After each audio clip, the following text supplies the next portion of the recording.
And we are back. Welcome, welcome, welcome. I am DM Daddy Mike. This is Goblin Guys. It is Monday, so that means we have the Lanterns of Waterdeep back again. We are digital yet again tonight, but that doesn't mean that we're not sexy, fly, hip, and cool at the same time because, you know, I'm just winging it at this point. Well, I love you boys. Thank you for joining me. Welcome back to the virtual table. How are we feeling? Some of us went to Honchos, and we are hydrated, ready to play. Hydrated and ready to go. I love to hear it as I pull out my giant jug that I'm famous for. Are Stanley's still in? No. No, you have to. It's a Wallace now. It's a Wallace. Yeah, I can't keep it's up. changing every week. Actually, it's 100 bugs. Okay. Okay. Well, the last time we left these boys, they were stalking through. Oh no! Last time we left them, you were confronted by an old foe, Lord Reginald Thorpe, who's the current open Lord of Waterdeep, a mystical being that he has revealed himself as a Nephilim, a ancestor of two lineages, one of Asmodeus and one of Pelor, a being that should not exist, but for whatever reason does. He has a lot of power. He claims he was created by Fae and is to serve as a fuel source for their god engine to create an undead god on the material plane and somehow take control over existence by forcing all the other gods out. You're not sure what this plan entails, neither does he, but he has asked for your help in protecting him. He does not want to serve as this engine. He wants to maintain his power and his wealth as this open lord, and in return, he will help push the forces of fate back to the best of his ability, and make sure that you guys are safe in the interim. He, has the power to still harm you and harm your loved ones, but chose not to. You let him go, and kind of had to decide on what you want to do next. There's thoughts about trying to confront your old patron, Marion Stonehill, who, for whatever reason, is now engaged to Thorpe. And as you were mulling this over on an intended shopping spree, you were confronted by a portal that had opened at one part of the trades ward where some Summer Eladrin, along with their red-capped compatriots, had captured the current general of the Flaming Fist, Mordecai Vore, and have tied him to a stake and are burning him in the trades ward. You all managed to do some damage and kind of get as close as possible to Mordecai, but during the battle, Raziel, you had noticed that there was an eclipse that had been occurring, and an old foe by the name of Corvael Somnus, the Umbral Jester, one of the members of the Obsidian Claw, a Thayan Wetworks group, had made himself known. This jester had originally killed Raziel on the Sea of Fallen Stars way back when, but thanks to his mystical immortality, the death did not stick. Corvael had the opportunity to throw his poison knives at you, but instead chose to attack the Summer Eladrin next to you instead. So, we're going to pick up right where we left off, the battle in the trades ward. So, in the interest of just my peace of mind, we're just going to have everyone re-roll initiative just to keep things fair. So, for me. So I'm going to end combat, add all tokens. All right.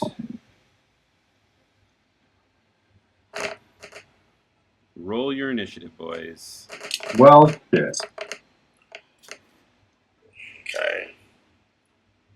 19 for me. 24. Mm-hmm. Not a fan of this. It's a 14 for me. Mm-hmm. 9 for me. And Zeminel? 5. 5 total. All right, we're gonna start combat. I just want to make sure I didn't double add everyone. All right. The beginning of the second round of combat begins. I'm going to move over this. As you can see, this blue area over here, this is the portal that Safina, Zamir, and Zamir, you can see it kind of is this fluctuating portal into this otherworldly realm that looks very lush and vibrant, that you assume these Eladrin and Redcap had come through. Oops. That's not what I wanted to do. And we'll start with Safina. Your turn. How is Malachi doing? Let me see his hit points. You had healed. Someone had healed him, I believe, in the last session. Yeah. So he's looking better than he did, but he's still tied to a stake and burning. Oops, sorry.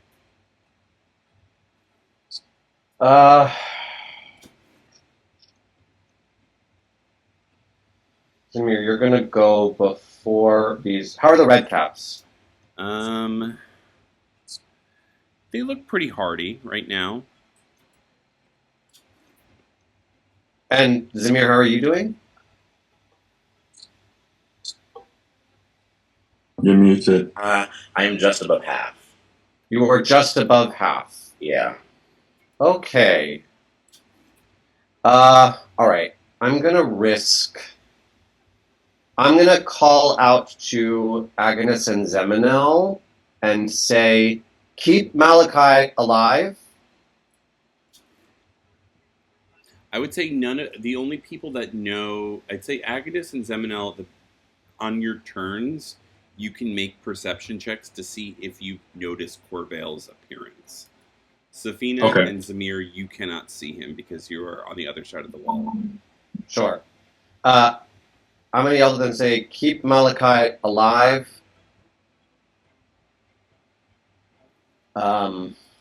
Keep Malachi alive. Sorry, I'm going to create rain and put the fire out on my turn. Okay, great. Because I was gonna potentially teleport him, but if you're gonna do that, then I'm just gonna use Steel Wind Strike on the red caps.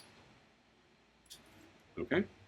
So I need to make 4 attacks. 1 second. Do they have to make a save? No, I have to make attacks. Okay. I'm just doing this on my. Also, I believe you're also blessed from my last Oh, casting. great. Thank you for that. A D4. So melee spell attack is +10. Okay, does a 23 hit? That's on all 4 of them. No, I'm gonna do 4 separate rolls. 23 hits on Redcap A. Okay. Let me roll the D4. Okay, a 14. That does hit Redcap B. Oh, great. Okay. Oh my god. Sorry. You've got to be kidding me. All right. And then I guess 26. That hits. It's on mine. And then oh, that's a critical hit. Yeah. So roll the damage for the first 3 and then do your double damage on the last one. Okay. First one will take 20 force. Okay. Second one will take 29. Okay. Oh, hold on. These all also I have wait, let me double check. Sorry, 29 force plus. Did I cast that? 1 second. Sorry, I don't remember if I cast. I will be able to tell you.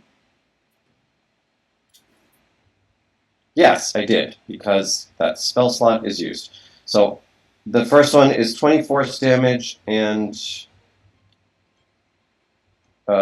2 radiant damage. Okay. The second one was 29 force damage and 6 radiant damage. Okay. The third one is 40 force damage and 3 radiant damage. And the last one is 44, because that's doubled, and 12 radiant damage. Well, Yeah. describe the kill on the last one for sure. So, as you've seen her do this before, she quickly etches a rune in the ground, which appears on the ground in front of each of these, and then steps through it. And then, with you can't tell if she's teleporting or if it's just incredible speed, but she just, with 3 quick strikes, hits those first 3, and then you see her just like swipe and teleport essentially through that last red cap, and they just like split in half. And then she's going to teleport next to red cap C, right next to Zamir. So right Okay. here. And then I don't think I can do anything with my bonus action, so she will just stay right there. All right, up next, Raziel. Raziel, you have come face to face with your mortal enemy, Corvael Somnus, the Umbral Jester. As he's tossing his knives, he says, "It's so good to see you again." What would you like to do? The Summer Eladrin that he attacked is still alive, that you, I believe, have grappled. So he said something about coming to help, didn't he? Yes. So even though he killed me, he potentially at this moment isn't attacking me. But okay, so I'm going to he's going to roar pretty hard and try and contain some of the rage and not being able to attack the clown immediately. And I will attack the Summer Eladrin again. Okay.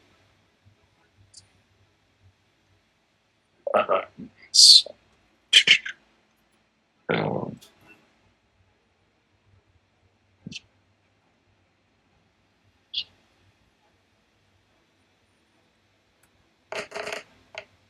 Oh no, sorry, wrong thing.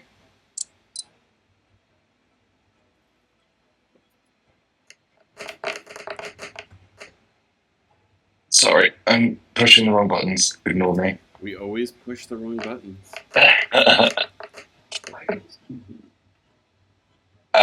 So that's a 14. That is a miss. Okay, and then my second attack. It's a 26. That is a hit.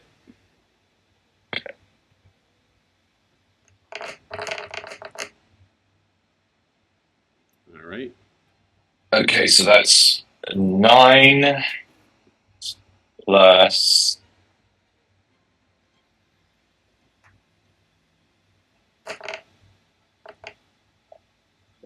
3, 12.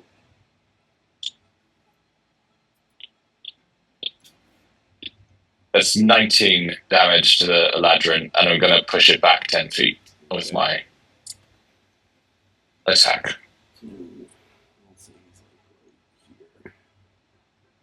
All right. That was your first attack. Anything else?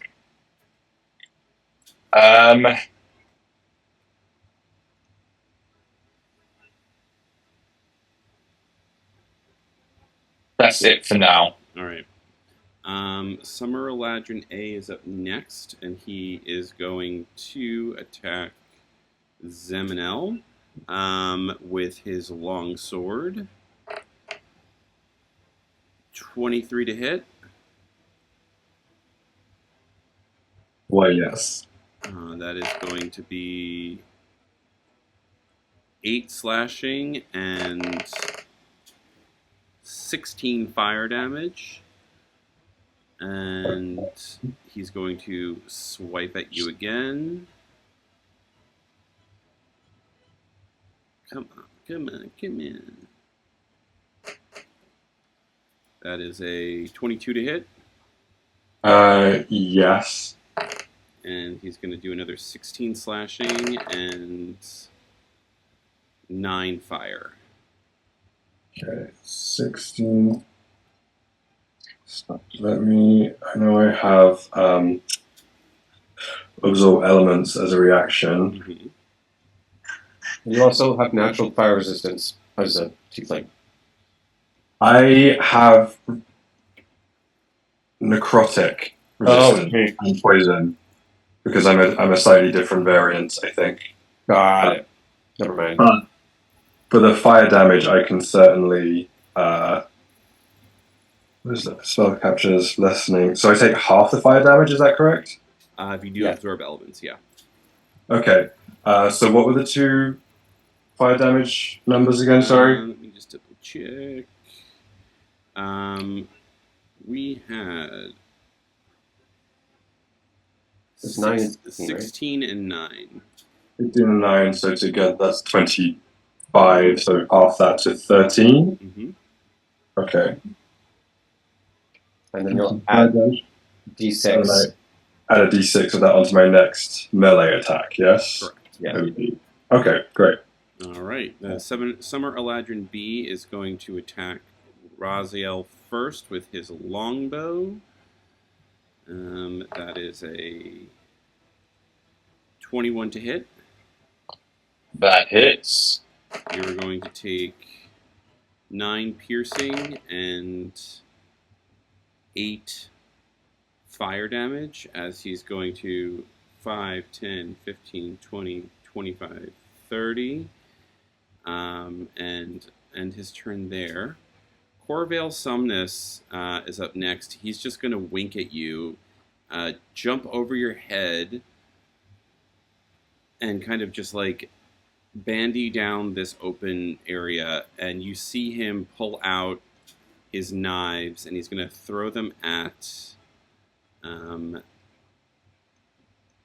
Eladrin.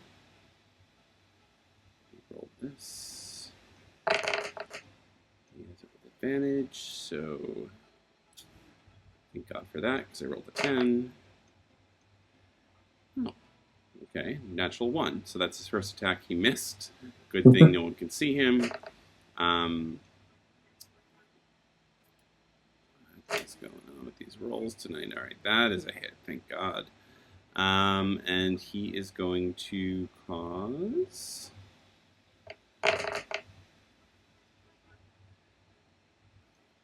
16 piercing and 15 poison to this Eladrin. As he looks behind you to he looks behind to Raziel and says, "Are you coming?" Gives you a little wink. All right, Malachi's up next, and he is going to take some fire damage as he screams in pain. He's going to take 9 fire damage. Zamir, your turn. Hey, Ken. We're just gonna attack the red caps around me. C, I don't know how it was, but I just did I think 44 damage to it, so it You might, did. or 40 damage. So it Are might, any of them looking sufficiently bloodied? They are all looking terrible. Great, lovely. That is a nat 20 on one of them. Okay. And a 13 on another. That, unfortunately, is a miss on... Oh, hold on. I get to add bless. Does a 14 It hit? does, it does. Lovely, great. And then that same thing happened to me. yeah, I was like, oh, and that's gonna be a 15. Yeah, So that hits. I'll do the 2 that are not the nat 20 first. That is 10 points of damage to one. Okay. That is 8 points of damage to the other. Okay. And let's say the nat 20 is going to go... I'll put it on A, if that's okay. Well, Or does it matter? A and B are both killed. Great, this is going to be C.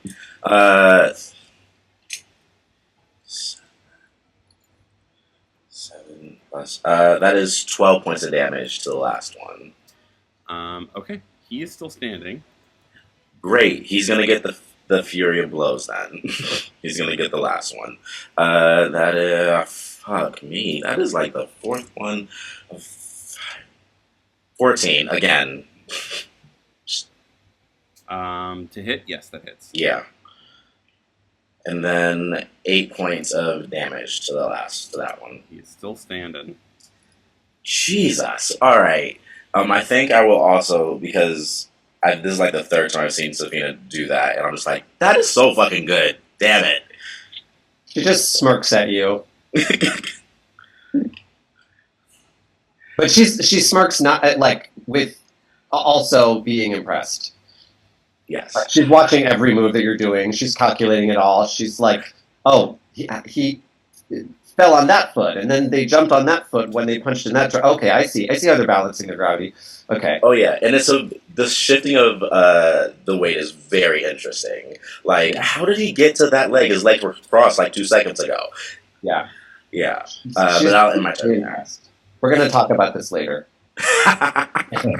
All right. Unfortunately, that one red cap is still alive, so he is going to attack you with his Ironbound Pursuit.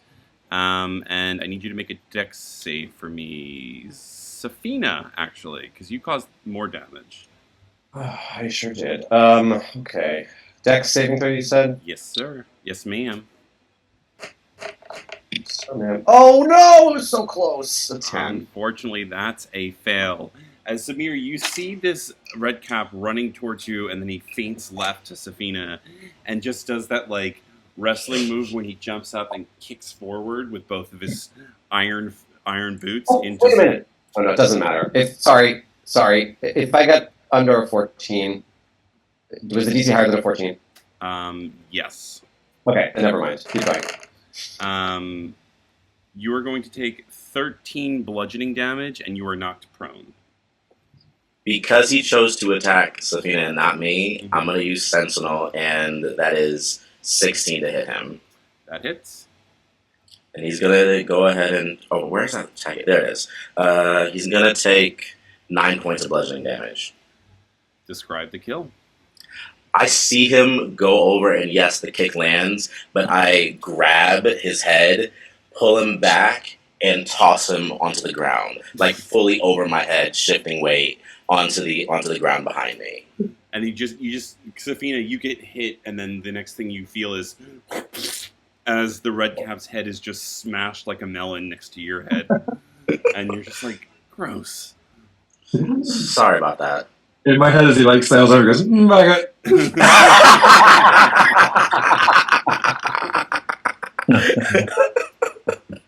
Yes, that is what happened.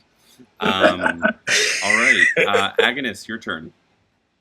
All right, Agnes is going to Eldritch Blast the Summer Ladron A. Okay. Okay. 2 bolts here. First one, 22 to hit. That Are you hits. floating up above me? Huh? Are you floating up above me?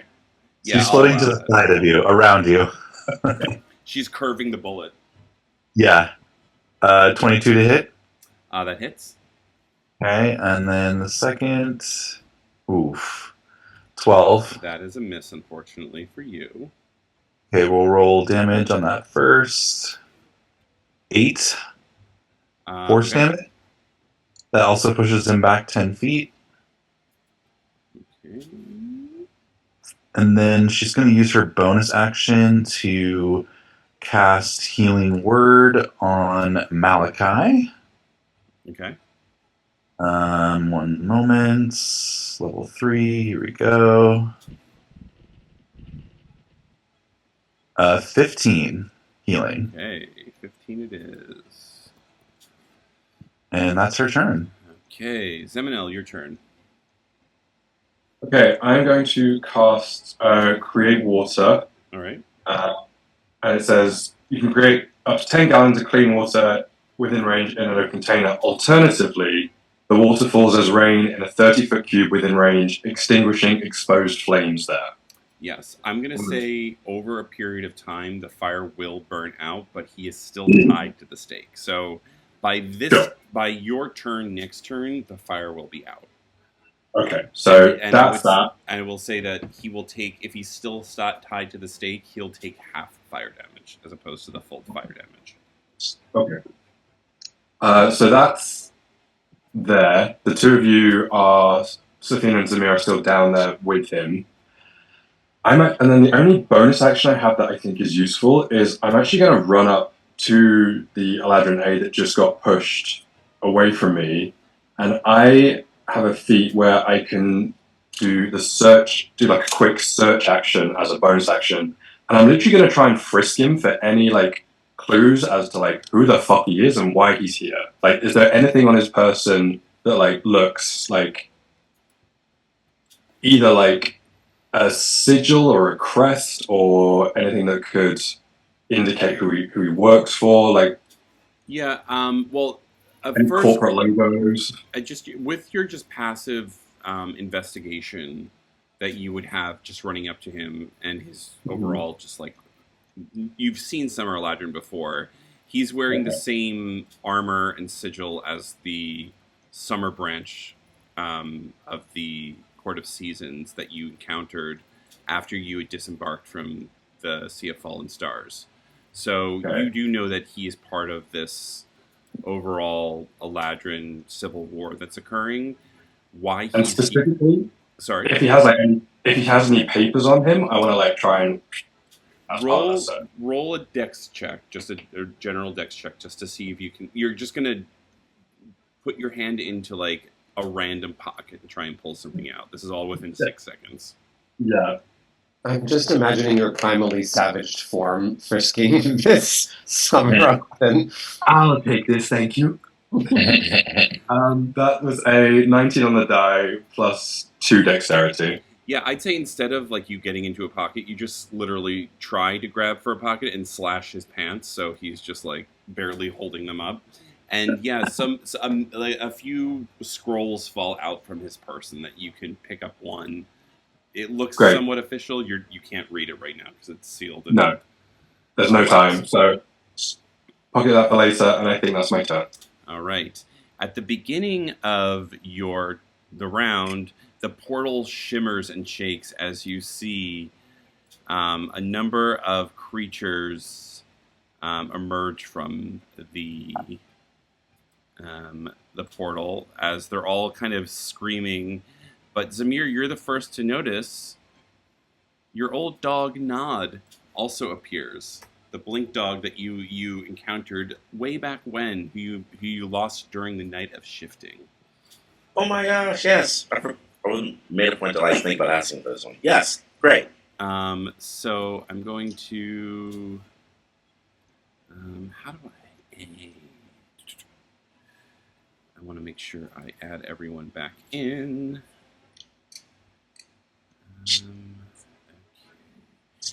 D&D Beyond. How do I add you to combat? This is so fun. Joe, was Create Water a concentration spell? Or no? No. Okay. No, I don't have to maintain concentration on it. It's just, it's raining. Excellent. And that's for... it doesn't say. It just says, it's raining in a 30-foot cube, extinguishing exposed flames.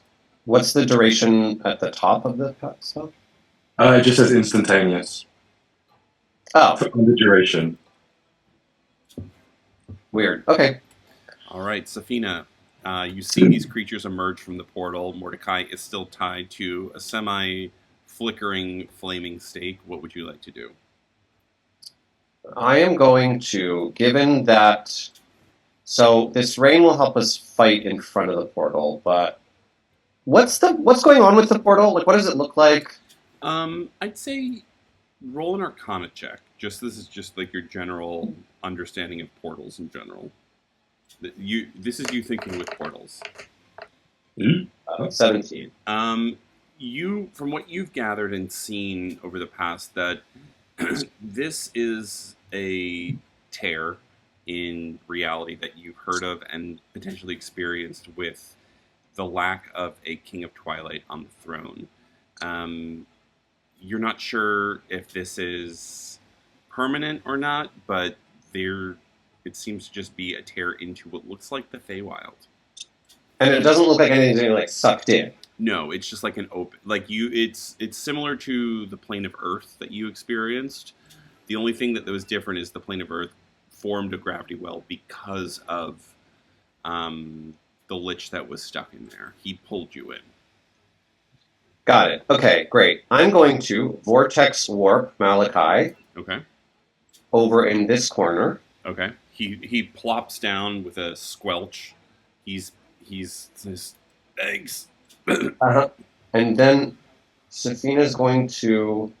I'm going to use my bonus action to turn on my Celestial Revelation. And she's going to go this time for Inner Radiance. Okay. So it's bright light in a 10-foot radius, dim light an additional 10 feet around. At the end of each of my turn, each creature within 10 feet of me takes radiant damage equal to my proficiency bonus, which is 4. Okay. What's the range you said again? 10 feet. All right, I'm just going to draw that so I can remember. 10 feet. I'm going to move her to nod. She's going to come down here into 10 feet around these people, yeah. Okay. That's her turn. All right. Summer Eladrin A is going to fire some arrows, first at Zamir.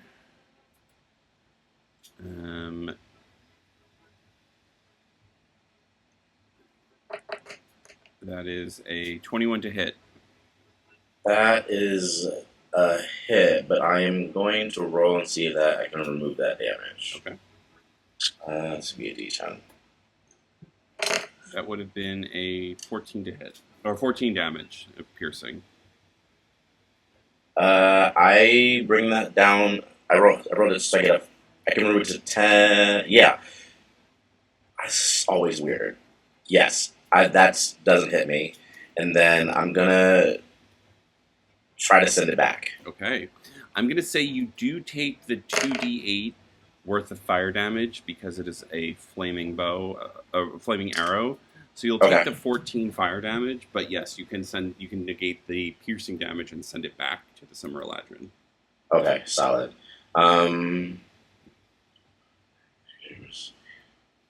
The creatures have to succeed on a DC 14 Dex save for me to send any of the damage back.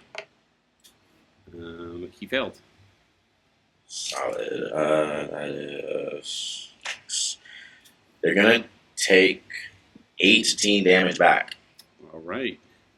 He's still alive, but describe what this looks like. Because I always love it when a monk gets to send an arrow back. Yeah, I think as the arrow comes, I think there's a quick second where, like, I grab it, I spin around, and I realize that fortunately this is still on fire, and it singes just, like, the side of my neck. And then doing this, like, 360 somersault moment, I send it back over my head. Nice. Back at the Summer Ladron. Yes, you see it catch him in the shoulder. He did not expect that. So instead of focusing on arrows, he's just going to swing on Zeminel yet again since he's right in front of him. Michael, did you do the 4 radiant damage to the Yeti and the Dryad? Oh, not yet, but I will on their turn. Okay, because it's... Thank you for keeping me honest. He will miss with that 10. He is a little shook. The Summer Eladrin B is going to go next, and he is... I'm also so sorry. How much fire damage was that again? That was... what did I say? 14. Cool. the Summer Eladrin Bee is going to phase step up here, and on a bonus action, and he is going to fire his longbow at Agnes. That is a 27 to hit. That hits. You're going to take 8 piercing and 4 fire. And then he's going to fire another bow at Raziel. And that's a 17 to hit. Can I use a reaction to catch it with my missile snaring gloves? You may. I'm sensing a theme. I wish Zamir was not over the wall to see this. I will say, Samir, you can make a perception check to see if you can see what happens from the Summer Eladrin's point of view. Rolling. Perception is going to be... Okay, so I rolled a 10. Mm-hmm. What was the damage? The damage was... It was 7... Oh, I didn't roll the damage yet. Okay. 15. Okay, so that's a 5 now. Yes. So you still would have gotten hit. So you can't throw it I back. can't throw it back. Yeah. So you'll take that, and then you'll take another 7 fire damage. I believe my printer's almost done, so you might hear a. Did you hear that? So was that 5 piercing and 7 fire? 7 fire, yeah. Okay.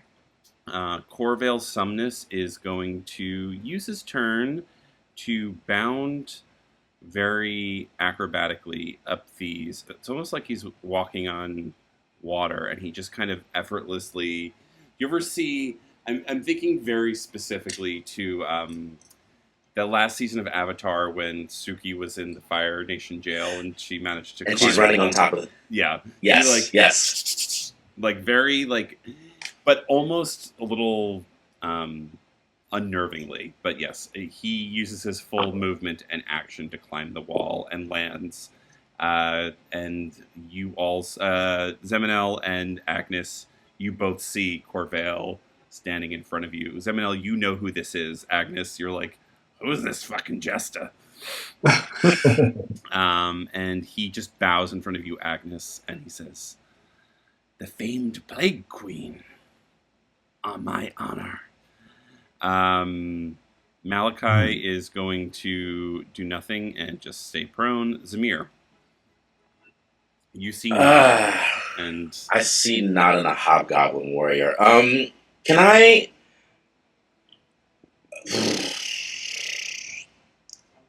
Can I make some type of check for this portal that I probably don't perceive as a rip in reality, but is there a way for me having that portent's power and to be connecting to the threads, as well as knowing my brother, know any information about how to potentially close this?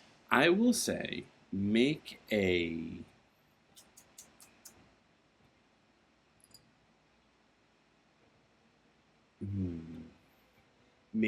standard dexterity check, but add your proficiency modifier. Okay. So that's gonna be 18. So you look at this and you're starting to see the world a little differently. I mean, you've already had this preternatural sense of how to create something through sewing, through knitting, whatever. So you're starting to see the world in that realm, and you start to see how everything is literally connected via these fate strands. And it just looks like to you as if someone, missed a stitch in reality. And all it takes is someone to just sew it back up. Do I have this? Okay, I don't have... How would Zamir... sew back up a magical tear in reality. I'm gonna come. Okay, so I'm gonna move over here to Nod As and you the get to Hobgoblin. Nod, you notice that he has a muzzle on him, and that Hobgoblin warrior has him on a chain. Oh, now I have to kill the Hobgoblin. The Hobgoblin is dead now. We're taking at least 2 attacks on the Hobgoblin. I would also like to look and see if the Hobgoblin is wearing any magical cloth on them at all. I'll say, what's your passive perception? Past perception is a 12. You can't see any sort of magical garb on him that's made out of, fabric. He is wearing some makeshift wooden and metal armor, so he may be wearing something underneath, but nothing that you can see outright.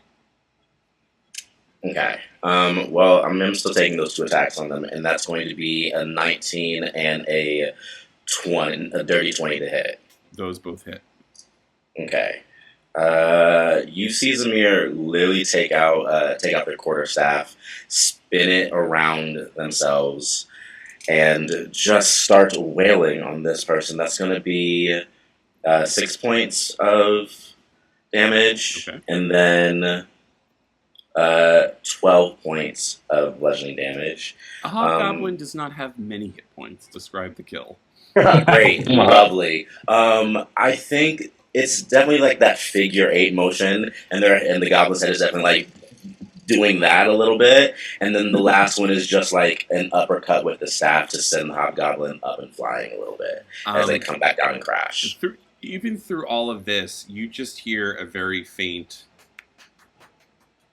from above on the wall, and you turn around and you see this really weird goth-looking jester applauding you. Gonna talk to that later. That's weird. You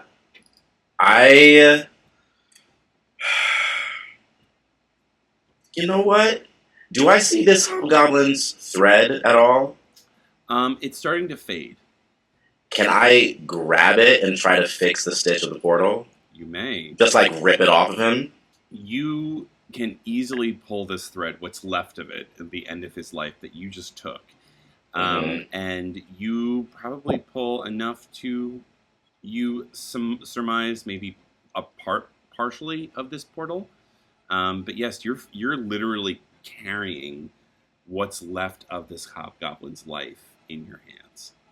He fucked with my dog. I have a bonus action left. Can I use it to attempt to begin to mend this portal? I will say you can attempt to discern how this is going to work. So you can roll. Okay. I'll allow you to roll any skill that you think would be like what would call for this. I'm still going to pick dexterity because I feel like I am being as dexterous as possible to not fuck up reality anymore. Mm-hmm. Okay, go for it. 17 on the dice. Just add this dexterity to it? Dexterity and your proficiency. So that's 25. Yeah, you think you can do this. It will take an action on your turn if you so choose to do it. You do not have enough thread to sew this entire thing up, though. Only part way. Okay.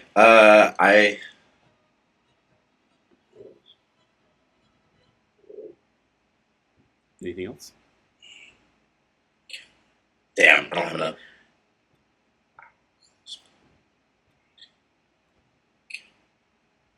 Thinking of those 6 words. I can close portal. Need to kill more. I don't. That was too many. Yes, you know. I yell that to everyone, and you see Zamir go over to the portal, and I don't know. I imagine they can't see, but like you've seen Zamir like sit down and like sew and embroider before. He's taken that same position right next to the portal, and you see him mimic those same things, that same motion next to the edge of the portal. As you sit down, Nod's turn is up next, and he's just going to do that like happy puppy dance as he goes around you, trying to get your attention. I pet Nod, and I've taken the muzzle off. That muzzle is off. Yes, the muzzle's off, but as you're petting him, you notice that you can see his thread as well. And what you realize now is that it's a bit of a leash that you can pull on, but not in a traditional like yanking leash. This is where you actually potentially could issue some commands here. This was a very rambunctious blink dog. Now you understand him a little bit better. So if you have any commands on his turn to issue, you can do that. So Okay. moving forward, Noted. this will act as like a bit of a familiar. We'll kind of work out the rules here, but the training and the reunion, he is very happy to see you again. Scratches. All the scratches.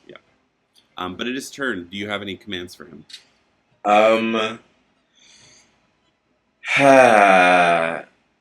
You see you see Malachi off in the corner, kind of on his stomach, recovering. Safina's glowing, and a weird jester on the wall near the Summer Eladrins. Which one of the Summer Eladrins is the most bloody? The one to the north, it looks. No, The one to the south. One to the south? Yeah. A little bit farther. Okay. I'll look to the one to the south, and I'll tell Nod, bring that one to me. All right. He's just gonna pop up here, and that's about as far as he can go. Okay. All right. With that, Yeah. the Yeth Hound. Safina, they have to roll a certain amount, correct?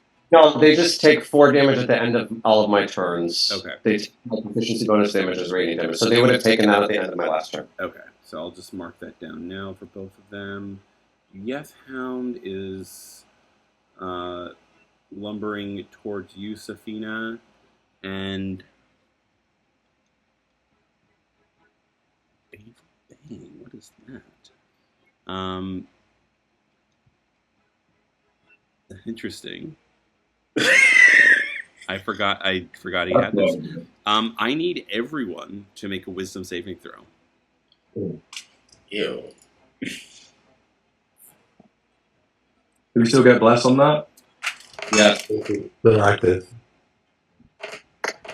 Wisdom save. Oh my god. My saving throw, but it doesn't matter. I'll have. Plus D4, right? Yeah. Doesn't really matter. Plus. Okay. I got a 9. All right. Mike? Who rolled a 13 or below? Who rolled below a 13? Me. I did. All right. I rolled I'm 13. good. I rolled a 13. So meets it, beats it. So anyone below a 13, you have been frightened by the hound. You must run away from it. You hear this like baleful. It's called baleful baying. He's just like wailing. He's like,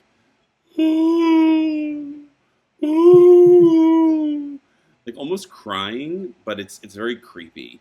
It affects you, Safina.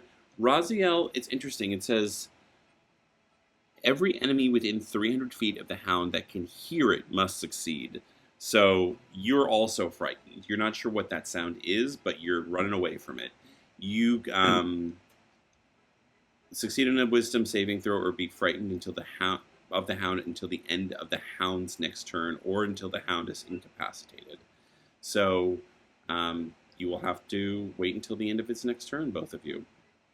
Did the other NPCs save or fail?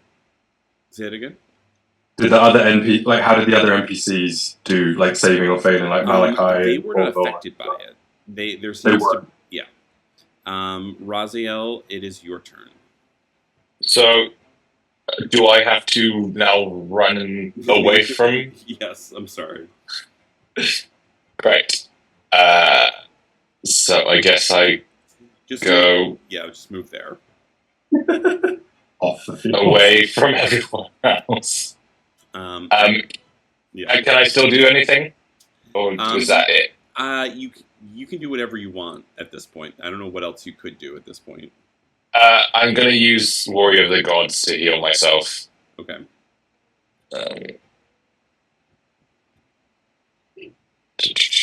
Where is it? Okay, Agnes, your turn. Okay, sorry, I just need to roll. Mhm.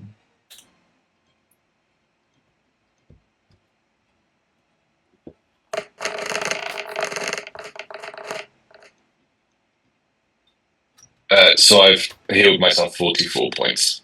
Okay. Nice. Agnes, your turn. How close is the Yethound to Safina?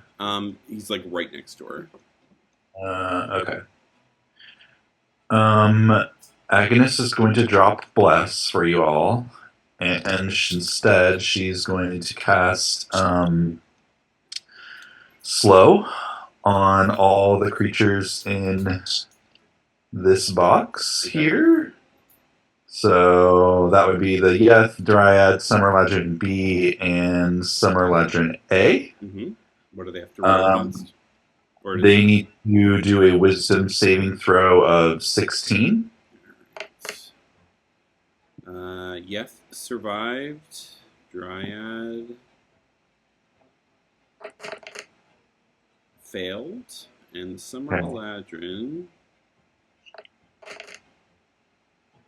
also failed. So all of the enemies failed except for the Yeth. Okay, so they'll take -2 to their AC. They will take -2 to their Dex saving throws. Their speed is halved. They cannot take bonus action, or they can only take an action or a bonus action. Okay. They'll have to re-roll every round for the to do the save. Okay. And then she's going to do her bonus action. Who needs healing? I'm fine. I'm still at like 44, so I should be okay. You can So- send some my way if you have to use it. I'm at 24. Okay. 6. Yeah. 1 second. She's going to cast Mass Healing Word on everyone. Wait, hold on. Let me make sure. Can I do that? 6 creatures. Yep. Okay. Everyone, including herself. What's the healing word? The healing word is Oy vey. I'll allow it. It's 2 words, but I guess I'll allow it. Wait, what? Oh, 2 words. Okay, it's Oy. 1 second. Where am I? Okay. Okay. That'll be 8 healing for y'all. Thank you. Thank you. And that's the end of well, let's see. Can she... How far is the wall? You mean how far down is it? Yeah. It's like about 25 feet, 30 feet. Can she jump down and use her boots of levitation Oh, to yeah. float? Okay. You can use that as like a slow fall. So she'll float down about here to get out of the way. Okay. Okay. Zeminel, your turn. Oh, my Right. slow thing is gone. I don't know if you can see it. Oh yeah, no, I took it away because we don't need it. It's just they're affected by it. It's not. Is it or unless it's a range? It is a range. They Okay. have to stay within that 40-foot cube. Gotcha. Okay, so yeah, you can put it back up if you'd like.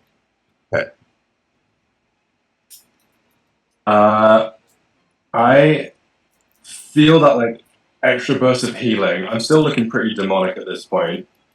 I yell down to Malachi and say, "Get up and do something." I bonus action. You're just literally just being burned at this stage. Okay, but like, there's a fucking like ghostly jester and like a portal and shit. So I'm going to bonus action. I've been feeling these like new wild shape forms from my connection to this weird little gnome that I've been told so much about. And the demonic features are only gonna get more and more enhanced. You'll see scales, and I bonus action wild shape into a giant constrictor snake. It's very Jafar-like. Perhaps you'd like to see how snake-like I can be. Like coiled, like falling over the turrets of the wall. And I am then going. This snake gets a multi-attack, so I'm going to use my action to do that.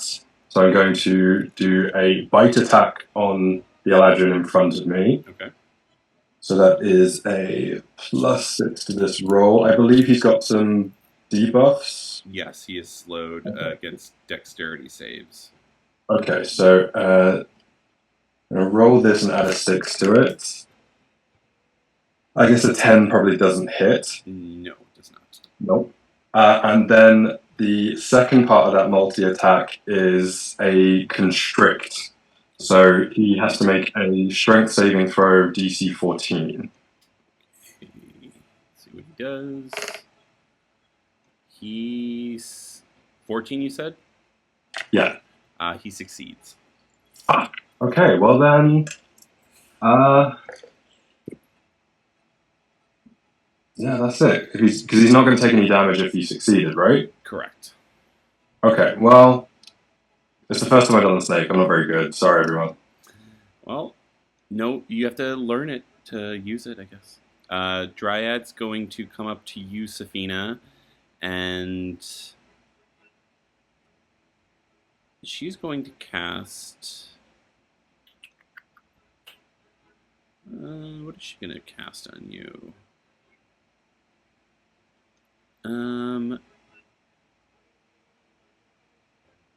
She's going to make a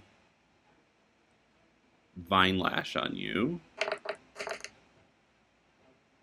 That's going to miss. And then do a Thorn Burst afterwards. 17 to hit? Nope. Didn't think so. Was that a bonus action? She's a multi-attack. Dryad can make one Vine Lash and a Thorn Burst attack. I don't have to follow the same rules you do. He is slowed, technically, so... Well, it's still her attack. Yeah. All right, Safina, your turn. Before I take my turn, I need to describe to you all what Sigurd actually looks like, because she currently has her Celestial Revelation, her Blade Song, her Spirit Shroud, and her Mage Armor all up. So, she, essentially looks like... I mean, she's, glowing harder than you've ever seen her glow before. It's like fire, radiant fire is coming out of her eyes. All of the runes on her body are alight. She's just, consumed in this, radiant fire. Anyway.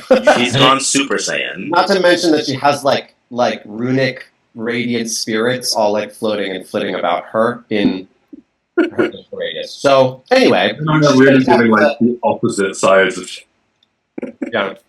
You hear Malachi Malachi say, "Is that Baylor?" Basically. With frightened, I could technically just stay where I am, right? I think you have to move. Part of the rule that he had is that you have to move away. Oh, okay. Well you have then, to use your full movement to walk away from him. all right. Well then, I will walk this. I mean, she'll have to take The opportunity. the Yeth Hound will make an opportunity attack. I don't believe the Dryad can because she's slowed. Great. Also, not to be that bitch, but multi-attacks, you can only make one attack when you're slowed, by the way. Be that bitch. I'm that bitch all the time, Antonio. Yeah, Well, so... she missed one, so it doesn't matter. No, I'm just saying for the future. The multi-attacks, you can only do one if slowed. Well, we will see what happens. We will see what happens. Okay. Can I, if I'm walking away, can I still take other actions, wherever I end up? Yes, we shall see. But first, he's going to bite at you. That is a 25 to hit. I'm going to cast shield. Can you cast shield? Yes. Why wouldn't I be able to? Reaction. Can I? Yes, I can. Why wouldn't I be able to? Yeah, Unless it specifically says that I can't take a reaction. I just don't. Let me just double check the frightened. While frightened condition, you experience ability checks. Disadvantage on ability checks and attack rolls when the source is in sight. Can't approach willingly. Okay. Yeah, you can cast shield. Yeah, that would make sense narratively too. You're running away like a little coward. All right. So Too much. if she runs away, so I can still use my. That's probably her full movement, Yes. maybe a little less. And then she's going to Misty Step up here. The Okay. bonus action. And then she's going to do her double attack on 11. Okay. Galadrin has a literal angel and demon either side of it. Yes. Oh, do you get advantage because flanking? I will say yes. Amazing. It's also slowed, remember, so -2. That's 18 or. Okay, 28 for the first hit, which is going to be. What was that? Why is it? Oh, so 9 piercing damage. Okay. Hold on. 9 piercing damage. Jesus. 5 thunder damage and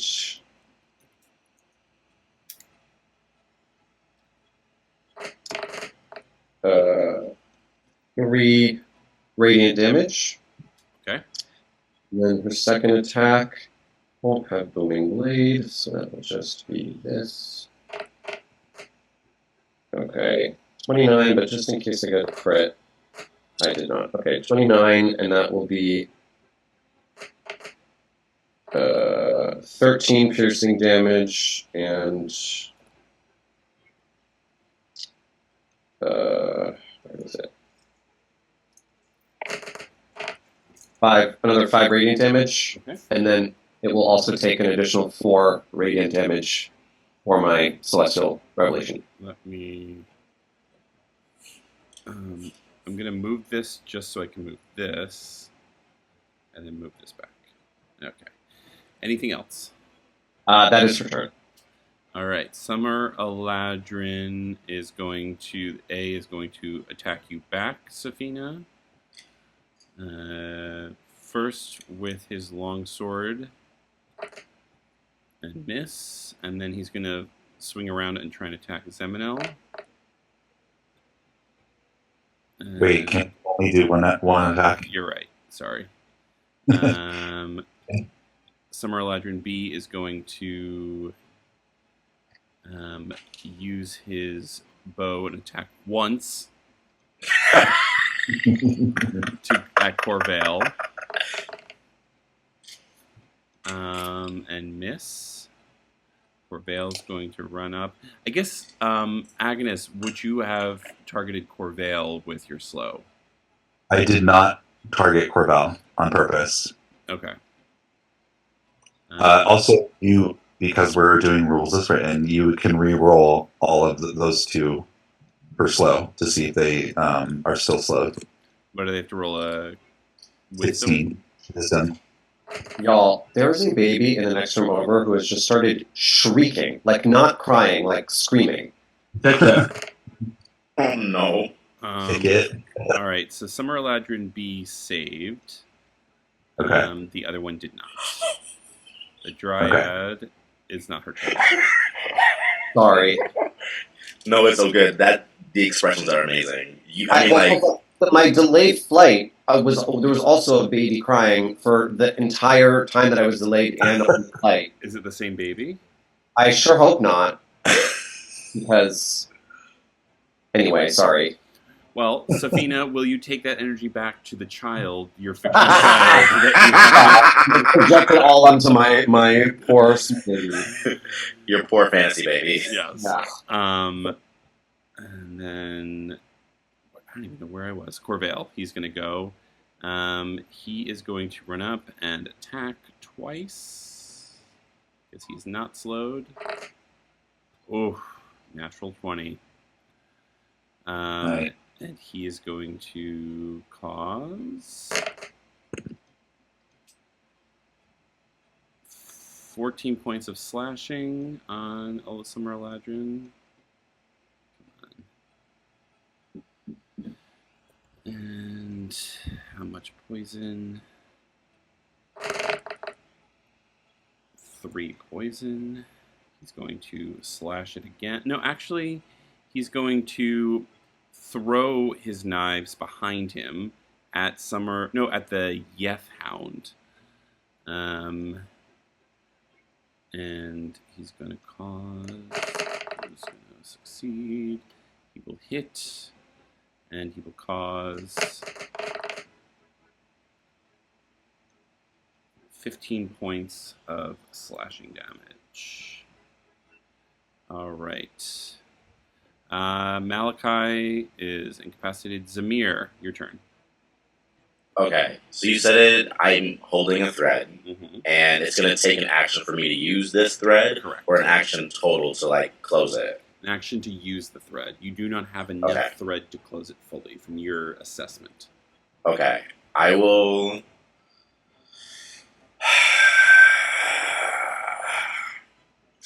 I'll use my action to use the thread that I have to begin closing it. Okay. And then, how after Corvael attacked Summer Eladrin B, Mhm. I know they were the worst of the two, but how are they looking now? They're definitely looking kind of rough at this point. And Summer Eladrin A, how are they looking? Slowed, Since, but doing a little bit better in comparison. Okay. So we use the action. I think we're gonna. Yeah.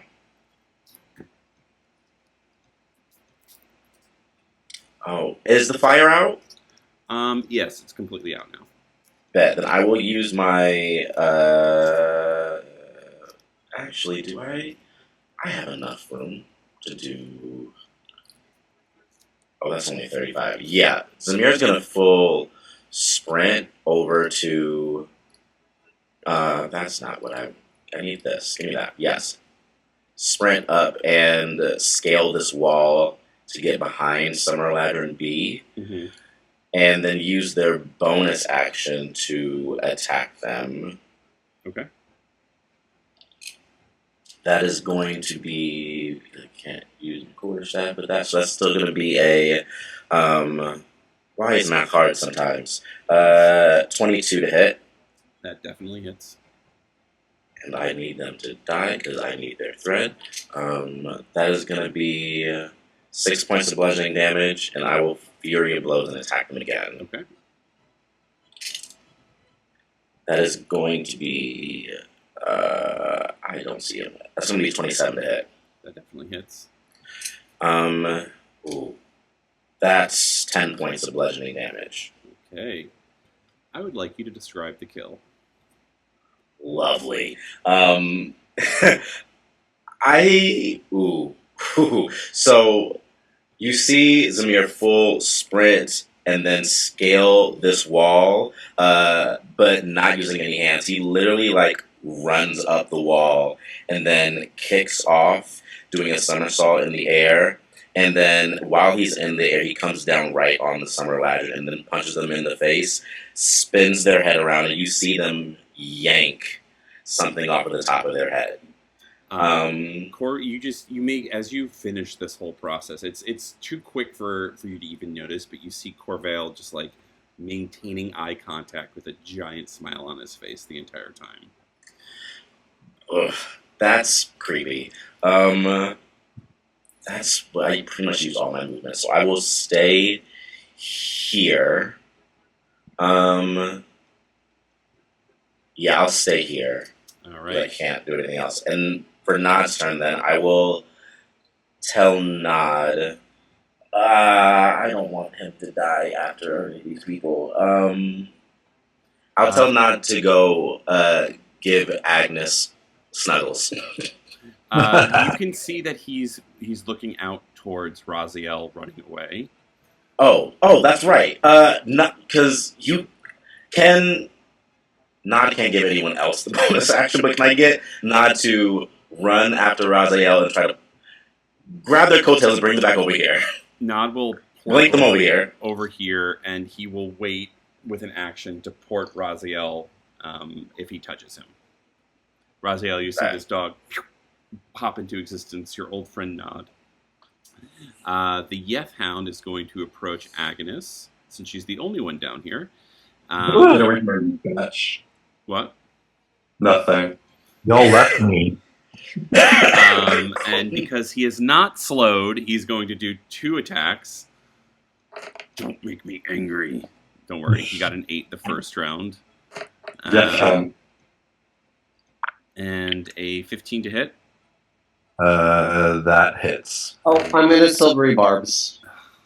Protect you. So he has to roll again. Yeah. 14 to hit.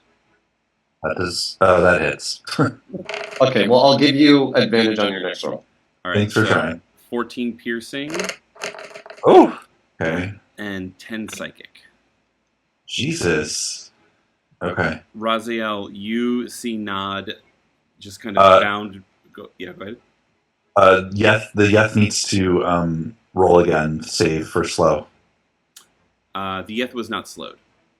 No, I know, but I think because it's in my slow, Yes. so we roll every turn. Ooh, yeah. So He it's a rolled 15. 17. Okay. Raziel, you see a blink dog appear in front of you. What would you like to do? That's my buddy, so I'm gonna like be less frightened and go like, so you are ported over here. Nod is ported over here, and you see him like Wile E. Coyote, just like standing there. Before he falls, he gets caught in the awning and just kind of rolls. Oh no. And kind of, he's fine. He looks at you, Agnes, and he looks up at the Yeth Hound, and he starts barking at it. Raziel, your Good turn. boy. Could use some help. Yeah, I'm far away. He didn't port me anywhere. He just came and said hi. No, he ported you on top of Ported. the okay. wall. Right. You're on top of the So wall, I'm here. and you're no longer frightened. And you see a Yeth Hound and a Dryad down below, and a Summer Eladrin, and Corvael is right there. What would you like to do? How we said this is 40 feet? It's about like 40 feet from that side. It was about like 25 feet on the other side because of the barricade. Okay. I am going to bonus action my Celestial Revelation. So now Raziel as well as Safina is going with this bright, searing, intense moonlight shining out of his eyes, and now he's glowing radiantly. And would you... I'm very athletic. Can I roll an athletics check to see if I can jump down and use the awning as a kind of little spring to like land? I will allow you to do your God of War fantasy of just reeling back and just jumping down on top of that Death Hound if you'd like. Yeah, that's what I'm going to do. Yeah. I'm picturing this from like Zamir's line of sight. He's got a goth clown, Raziel as like an angel, a fucking constrictor snake, and Safina as an angel, all like. So yeah, roll your attack. I would say with your rage and just your general like physicality, it's very easy for you to be able to do this. And plus, it's a very large target. Great.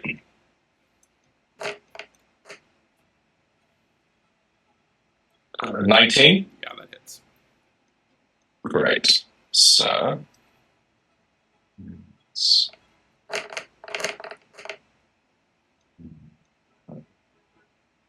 14 plus...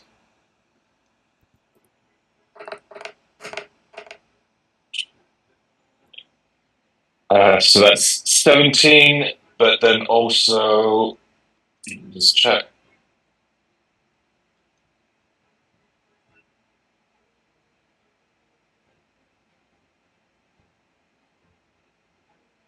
So that's 24 damage for that one. Okay. And then I'm going to attack him again.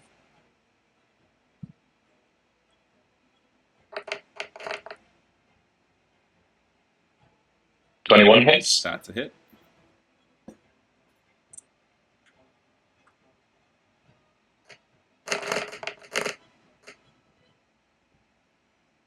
Okay, so 15 plus... You don't have to roll any other damage. Describe the kill.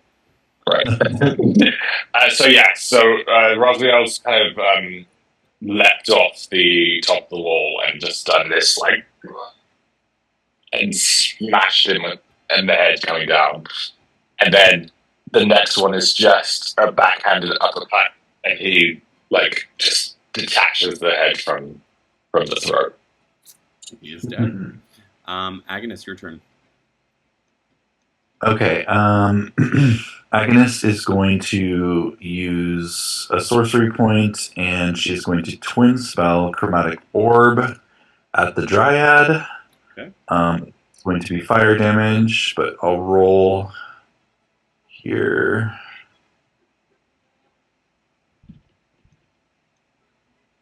$19 to hit on the first. That hits. Okay, rolling the second.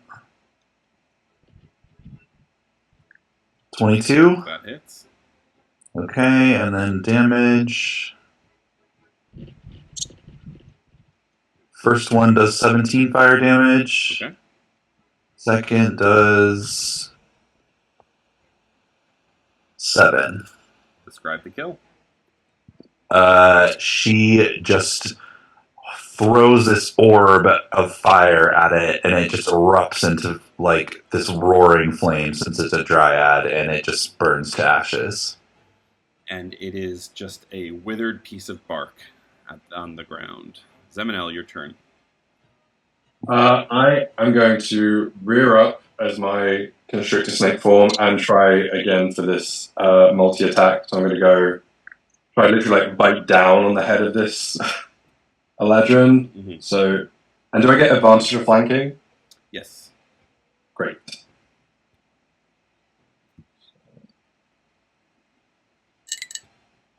One. Pretty die.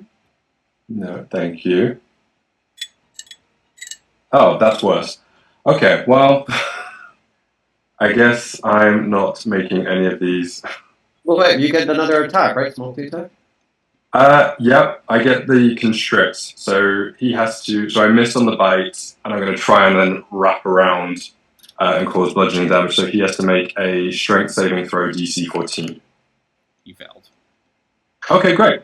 I wrap around him and start crushing, and he is going to take this 2d8 plus 4.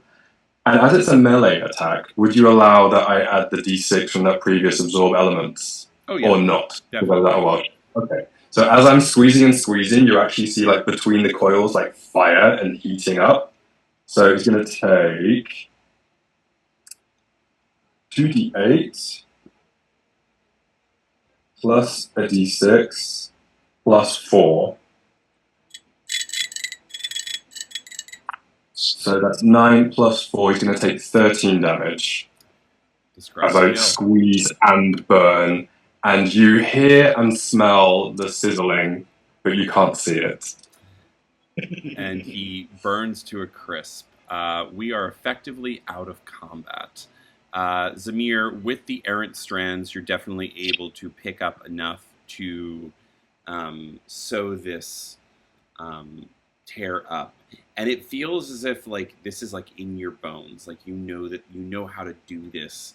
And you all see as Zamir's literally taking just something invisible from the air that none of you can really truly see, as it's just as you see this portal just kind of closing and being sewn shut, and it isn't there anymore.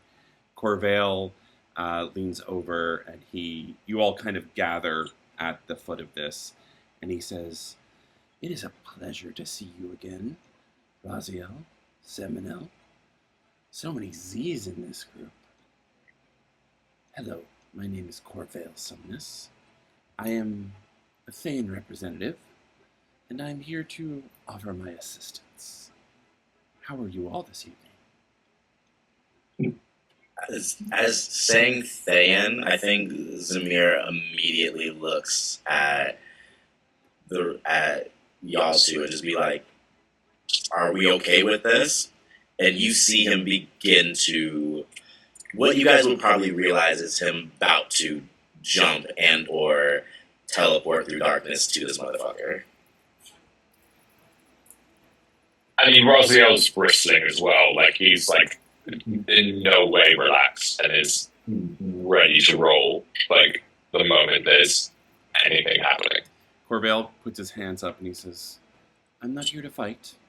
I'm here to deliver a message to Rosiel. I am inviting you on a date. Please join me at the Temple of Shar in a fortnight. I have a message for you. It is not a trap. Feel free to all come along. It is just something I need to show him for his eyes only. As he gives you a wink. Is there anything else before I depart?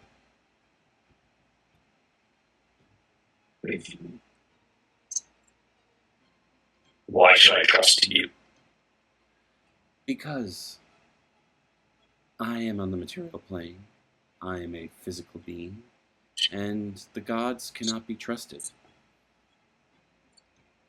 Your beloved Selune is a fickle being, as you can see as he points up, and you see the eclipse is going back to its normal side. He says, phase tonight is different.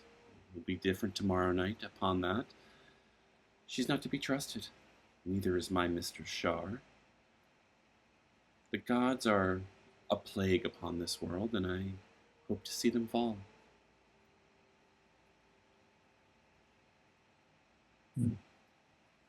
Rosiel's not going to say anything. He's just going to still lower. He bows, and you see him just kind of do like a couple backflips into the shadows and disappear. You guys are out of combat.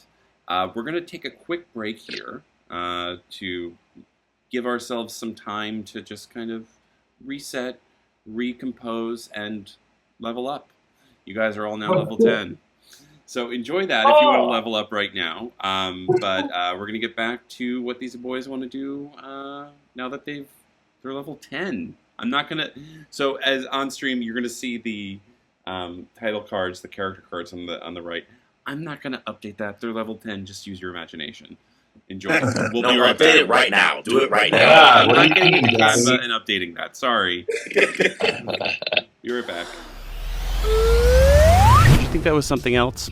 Honestly, same. That's the most action they've gotten on that blanket for months. Look at them. A bunch of queer men on a blanket, and they're just fighting over a shiny Pikachu? Insane. Here's the thing about dating in this city. Everyone's outdoorsy. Everyone loves live music. Nobody will admit that they own a binder specifically for trading cards. You gotta dig. You gotta interview. So you have to ask a stranger at brunch, unprompted, what your Deoxys' psychic damage is? Now that's a green flag. That's why there's Gamely, the queer-first app for people who love video games, board games, TTRPGs, card games, and every other thing you used to hide on your other dating profiles. We don't bury it in your bio, we lead with it, because we know your favorite game tells you more about you than any astrology app could. That was a hollow. Your next first date could be a picnic that could turn into Mario Kart, Diddy Kong Racing, or just running around with Uno cards stuck to your body. On Gamely, you'll know you find your person the minute that they ask you to stay in and play Baldur's Gate 3 all night. So if you're queer, nerdy, a little feral about trading cards, and looking for someone who gets it, download Gamely today at gamelyapp.com/goblinguys. Gamely. Stop playing games with people's hearts and start playing games on a picnic blanket with someone who might actually be the one. And we are back. Welcome back to Waterdeep, you lanterns, you. You all survived a incursion from the Feywild, unknowing incursion. I don't think they really intended to do it. You fought them off, saved Mordecai Vor, the head of the Flaming Fist, and brought him home after some assistance from the Umbral Jester, Corvael Somnus. Mordecai thanks you. He comes back to the manor a day later and kind of explains that he was doing his best to investigate these tears and was caught unawares as these Eladrin came through. They seemed confused and they just started attacking out of nowhere. So he unfortunately got surprised. And he thanks you. He promises to kind of. He's gotten word from higher ups not to investigate you guys anymore. He's not sure where this came from. He apologized because he was kind of sending guards around your place, but you guys didn't really notice this.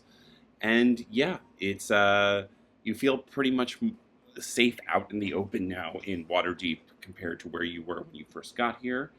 And this lingering invite from Corvael still hangs over your head, Raziel. So what would you all like to do in this week's time?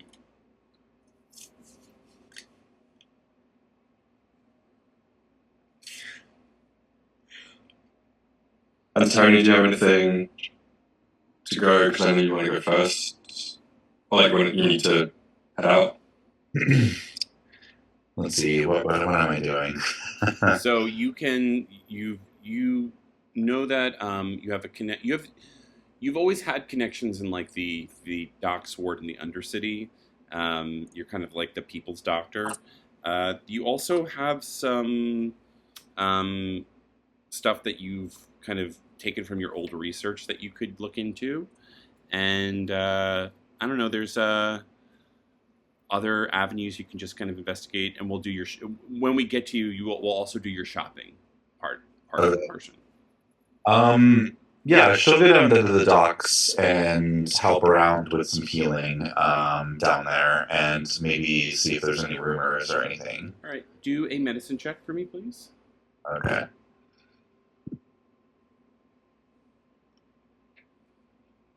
Sorry, hold on.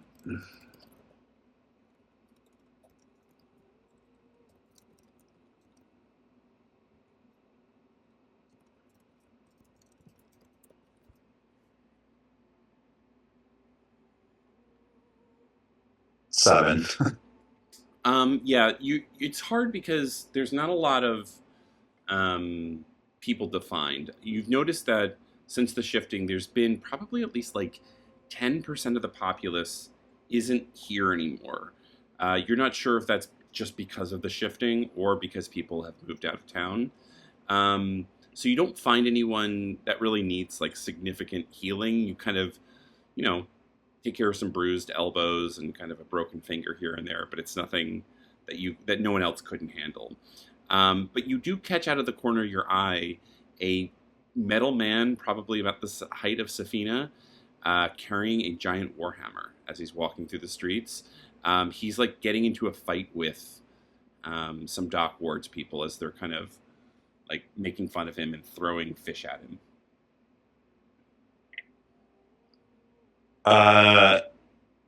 They're actively kind of throwing shit at him. Yeah, they're just kind of like bothering him as he's just walking, and he's trying his best. He's like throwing them back, but they're all laughing because they're on a boat and he can't really reach them.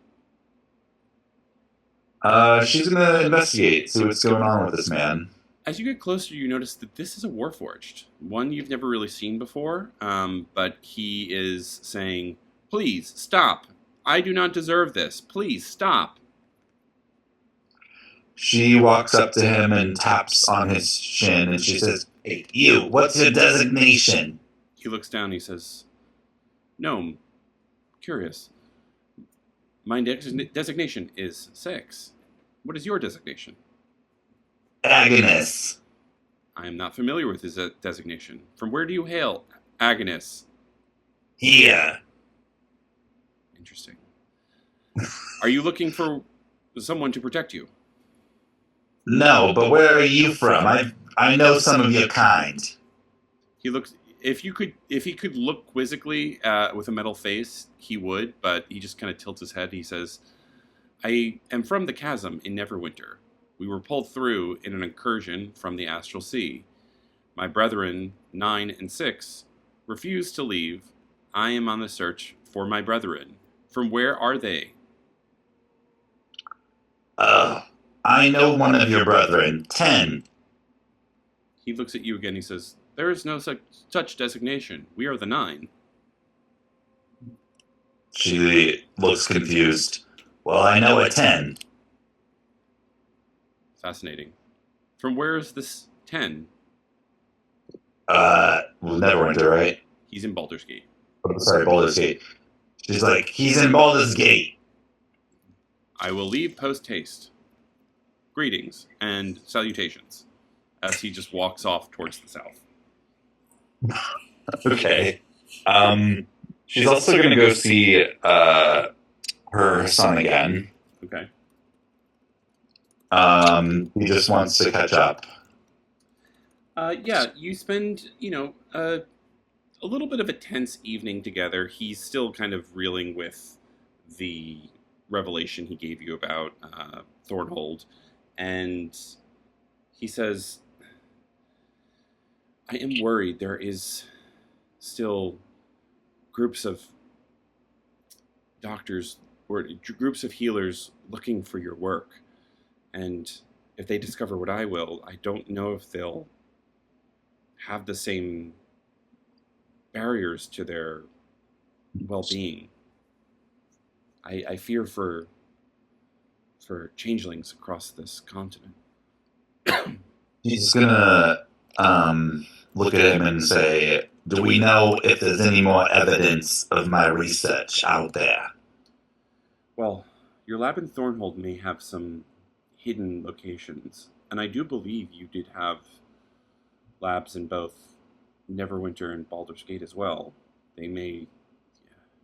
I could never find them. You may have better luck if you are so inspired. And he gives you a cipher, and he says, I couldn't figure this out, Mom, to be honest, but this is the list of where all of your laboratories are across the continent. And you look at it, and it's just like a code of just like numbers and letters. Doesn't really make a lot of sense to you. Is it in my writing? It is in your writing, yes. Okay. She's gonna pocket that and give him a kiss and then say, thank you, son. Thanks. Did you tell Zeminel yet? I'm trying to find the right time. Understood. As you can imagine, it's a very sensitive subject. Yes. Okay, well, if he comes to kill me, just at least give me a heads up. I don't know if it'll come to that, but we will cross that bridge when we get there, sweetie. Okay. Thank you, Mom. All right. And anything for shopping? Yeah, some magical items, anything with like an extra concentration buff or something would be awesome. Okay. Roll and, well, you can choose to roll a new investigation check. Safina, we know, will not, because she's perfect. I don't remember what mine was last time, so I guess we're rerolling here. Yeah. 9. Yeah, it's interesting. You go into a shop called the Spindle and Sigil, and you've heard rumor of it. It's mostly in the Docks Ward and kind of like a seedier part of town. It's a shop of rarities, risks, and special orders. The one that chooses its buyers, if you will. There's a lot of like interesting things here. The first thing you see is a wand behind a pane of glass. This is a wand of wonder. The wand has 7 charges. While holding it, you can use an action to expend one of its charges and choose a target within 120 feet of you. The target can be a creature, object, blah, blah, blah. Roll a D100 and consult a table. And basically, any number of things can happen. It's basically a wild magic wand. Okay. You do see a specific amulet called the Amulet of the Divided Mind that potentially you could concentrate on 2 different spells at the same time. All right, she wants to look at that amulet. It is 40,000 gold. Oh my.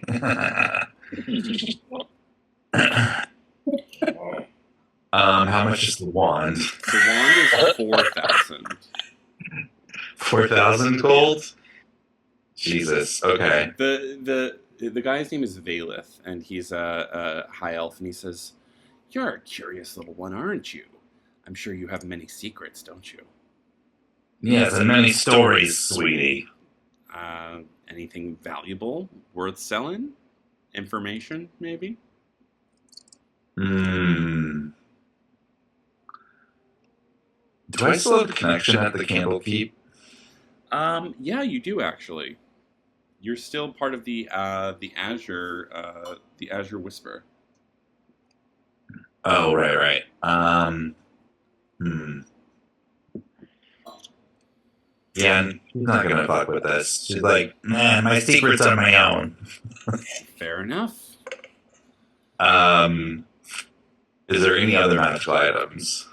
There are some smaller ones that don't seem like they're going to be useful, mostly in a battle. There's an alchemy jug, and a ring of protection. What's the ring of protection? Just +1 to AC and saves. You can get it for 4,000. Okay. Can she try and haggle? Sure, why not? Would that be a charisma or? That would be a persuasion or intimidation, whichever she prefers. Okay, let's go with persuasion. She's like, I'll give you 2,500 for this. Roll a persuasion. 19. Can you give me one little secret just to make it worth my while?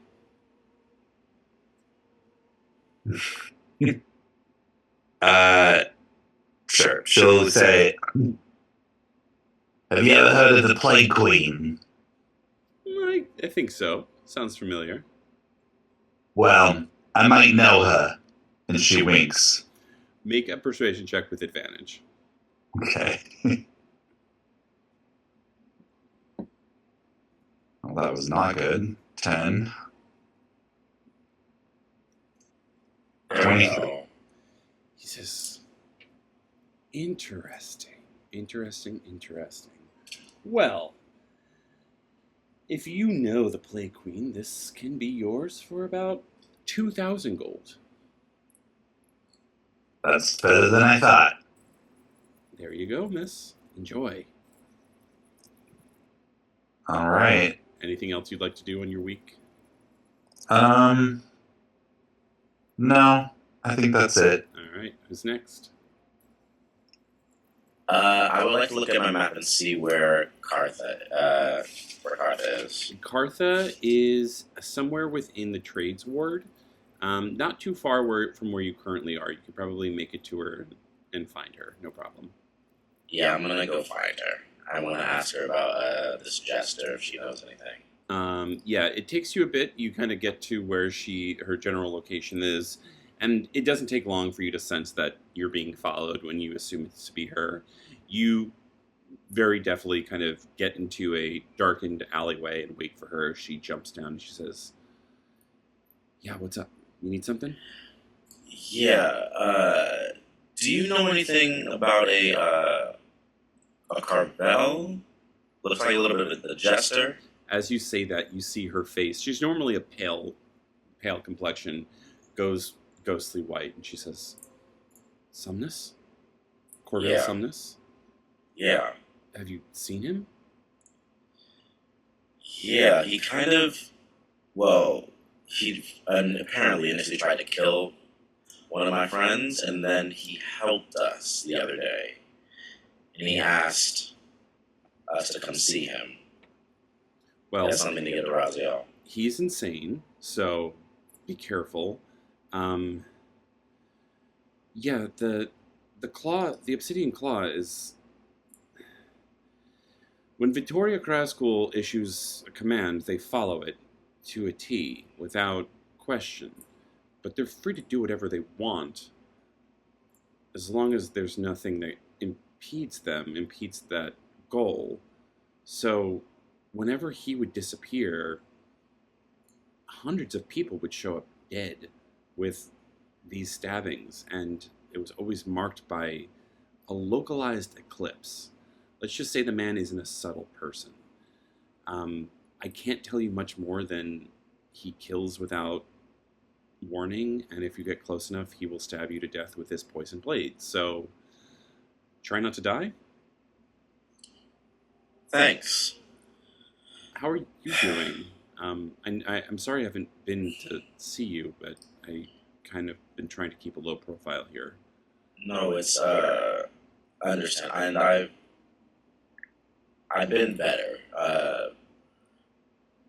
I have one more thing I need to let you know about. I think I gotta lead on Sonic.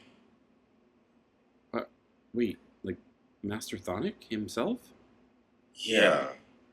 Apparently, he was helping run a drag bar in Neverwinter, She just going by the name of Brannick. That was his father's name. His father owned a bar in Neverwinter.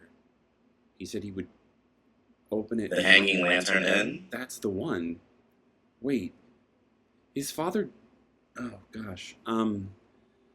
Is he okay? I didn't see him. He ran off as soon as I came to visit. But apparently, he's under some type of petrification curse, half of his face. Huh. But he's been running the bar for a while now, and is part owner. I don't want to force you to say yes to this, but I can go and investigate if you'd like. See what I can dig up. Yeah. My brother is there too, so if you can check on him, that'd be lovely. Definitely, yeah. Look, this might be a little weird, but would you like to train sometime together? Yeah. That'd be great, I've been honestly. getting a little rusty, and maybe we can get like dinner afterwards or something. I mean, I guess, yeah. But you have to show me that whole like shadow clone thing you did, because when we were on the bridge and then we fell off the bridge, I need to understand how that works. Oh, yeah, that's well, it helps that if you're insane like me and have multiple personalities, but let's just create new ones for you. Maybe we don't. But yeah, we can get dinner. You can. I mean, like if you want to come by the mansion, you can. Your friends will be okay with that? I don't know if I'm like welcome there or not. They might still be on guard, but you've helped enough. All right. I think they'll give you a chance. How about this? Training and dinner, just the two of us, and then I'll stop by and see how they feel. Sounds like a plan. But I'll get back to you. I'll head to Neverwinter tonight, and when we get back, dinner and a date. I mean, dinner and training. Okay. And then I think Zamir teleports away. All right. Anything else? I will have things after shopping if I get things I need. Okay. What were you looking for again? Bag of holding, magical thread, and if I could get some of the bounding, bounding boots, that'd be great. Mostly, I want something that I can make an even quicker escape out of, if all possible. Okay. Or anything that can give me a little bit of boost to my attacks, that's also be great. But so, you roll a investigation check if you'd like. I will.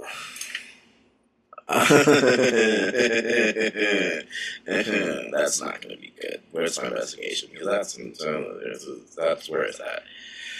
Okay, never mind. 11. All right. Roll a d4 for me and choose evens or odds. I'm gonna choose evens, and I rolled a 4. Okay. You walk into a place called the Coin and the Cantrip. It seems like a general oddities store. There's a cheerful halfling running it. He says, how can I help? We got a bunch of junk. Whatever you're looking for." Well, we have something more than just junk. I would love some magical thread, a bag of holding, maybe a few other magical items. Yeah, that will be I got a bag of holding right here, and he pulls it up, and it's a raggedy bag. The strap is definitely seen better days, but it's functional. This is 500 gold. I look at the bag. I can probably fix this up. I'll take the bag of holding. Yeah. All right. I can throw this in for 200 as another bag. Is it just a regular bag, or another bag of holding? It's a bag of tricks.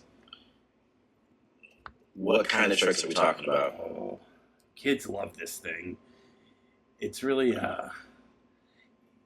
it's so basically you roll me a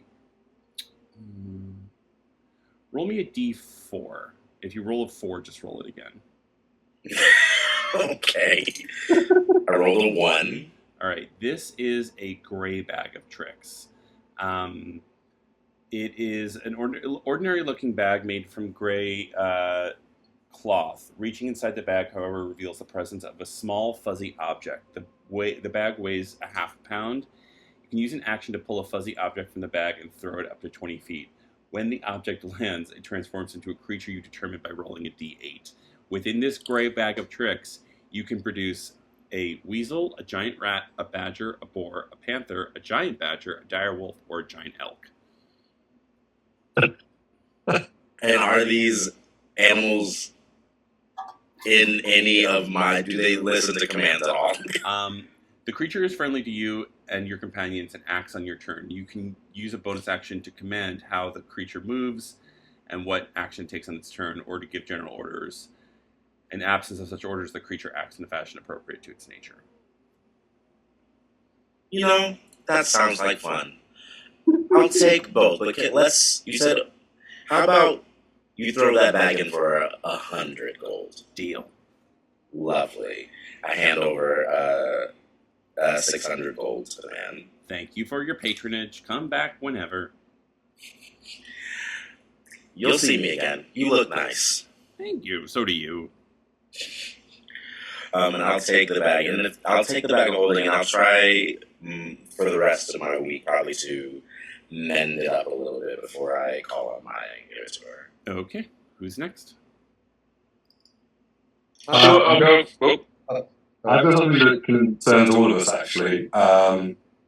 This will probably be as we get back from that fight. I want to read the scroll that I stole from the Eladrin in the combat. Okay. Yeah, it's written in Sylvan, from what you can tell. Anyone here speak Sylvan or have comprehend languages? That's Elvish, right?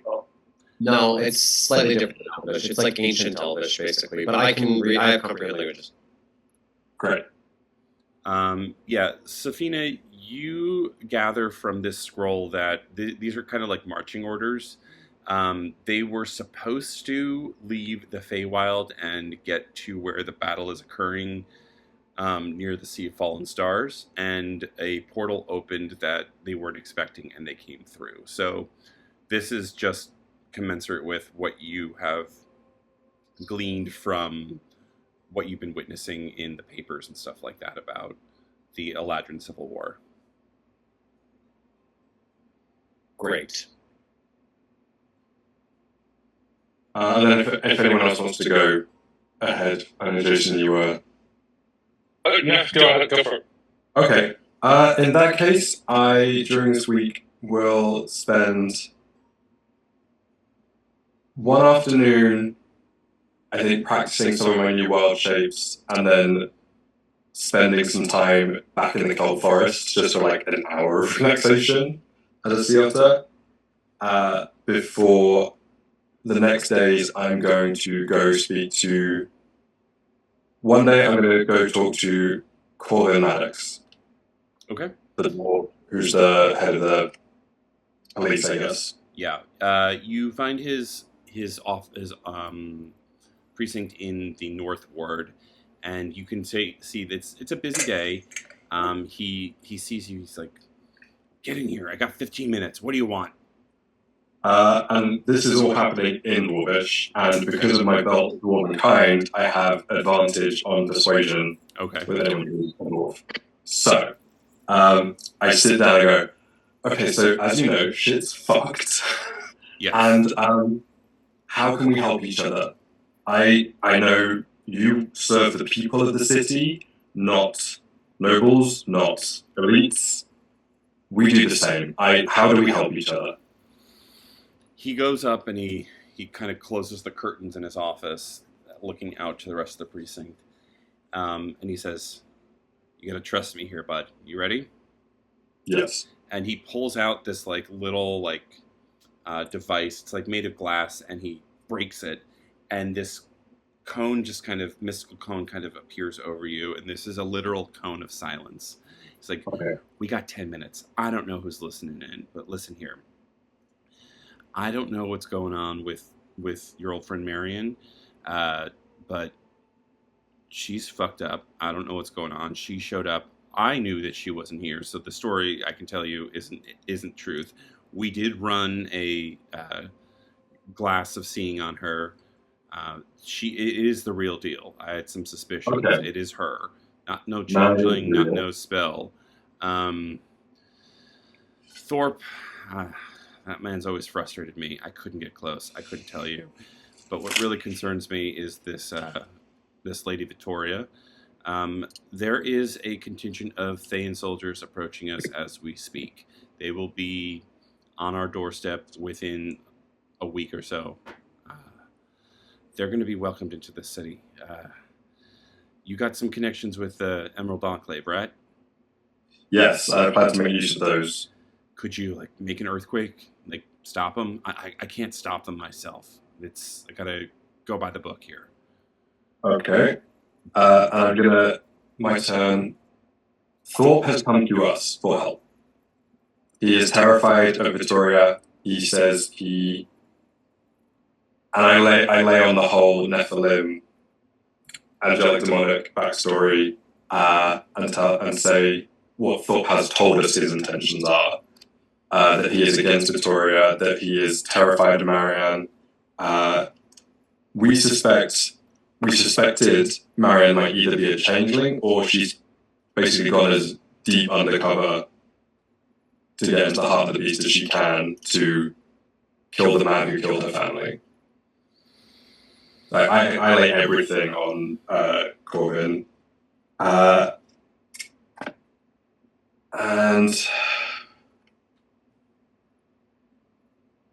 I'm trying to think what else is important to let him know. He stops you and he says, "Look, we got a few minutes left, but this is my advice to you. Do not let her kill him, because if she does, they will kill her. She is done. I don't know what her plan is. She may be corrupted, she may be brainwashed. But if it is her and she is deep undercover, you and I both know she will take any opportunity to stab that man in the face, and then I'll be the one to bring her in, and I do not want to do that to that poor woman. She's gone through enough." But yeah, I'd say, from what I know, it is the real deal. You can trust me on that. And then I have to say to him, do you happen to have a spare pair of sending stones in that desk of yours? Let me check. Just roll a standard d20 for me. I'm going to see if he does. Okay.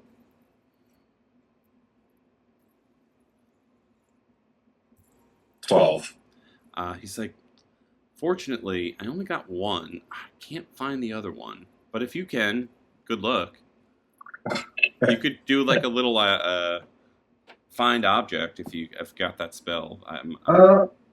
I don't think I have locate object, but I mean I can change it out and like I can change them out every long rest, right? Yeah, I But lost. no, I wouldn't have had any reason to. Yeah. He's like, I lost it in the dock wards area, so good luck finding it. I may try and acquire another pair and send you the other. Okay. I think it would be good if we could keep in touch. Oh yeah, definitely. I mean, I got this one, so if you find the other one, then we can chat. Okay. We'll be in touch. I'm glad to have you as an ally. Just don't do anything stupid. I got enough paperwork as it is. Okay. Good luck to you. Thank you. Same. And the cone dissipates. What else would you like to do? I would then like to go. So Manda's been doing like odd jobs. Like, is that specifically like with the Artisans Guild, or just like around town? Like no one like town. They're like, she's getting paid a couple silver apiece. She went Okay. whereas she would get paid thousands upon thousands of gold for her custom weapons. Yes. In that case, I'm just going to like try and find like the local like trade guild and see if I can make inroads with them as well. Okay. Yeah. You can get in. It's like bulletin board and front desk person, so there's a lot of opportunities to take work. So it's the union essentially. Right. I leave word at the front desk that I imagine my name is kind of is well known within the city. That I'm back in the city and I wish to speak to the head of the union at their earliest convenience. So we'll do our best to schedule some time. As soon as we can do is probably sometime middle next week. Any earlier will be wonderful. Thank you. We'll do our best. And then, yeah, I think one more check on my existing sending stone to see if Bryn picks up this time. She says, "Yeah, no, it's not a good time. What's up?" As you know, Thay's on the way. Stay by the Titan, and we may need to cause another earthquake in about a week's time. Okay, but I'm not by the Titan, right? I'm by the Sea of Stars. There's a lot of fighting. Okay. Try and get here when you can. And then I rack my brains. So above table, Sea of Stars, that's not anywhere near Neverwinter or Baldur's Gate, is The it? last time you talked to her, she was she had been teleported away, and so her she's been distant. So no one you've spoken to is near the Titan right now that you know of. Okay. So I might have to physically go when I have a few more days. Mm-hmm. Okay. And then just I will head to, I guess, whatever, like, commercial quarter, and before I, like, investigate, we'll cast guidance on myself. Okay. And, roll an investigation check for me, please. Well, that is a 5 plus the d4 for guidance. Okay, well, that was as high as it could, but that still only makes it 9. Okay. You find a...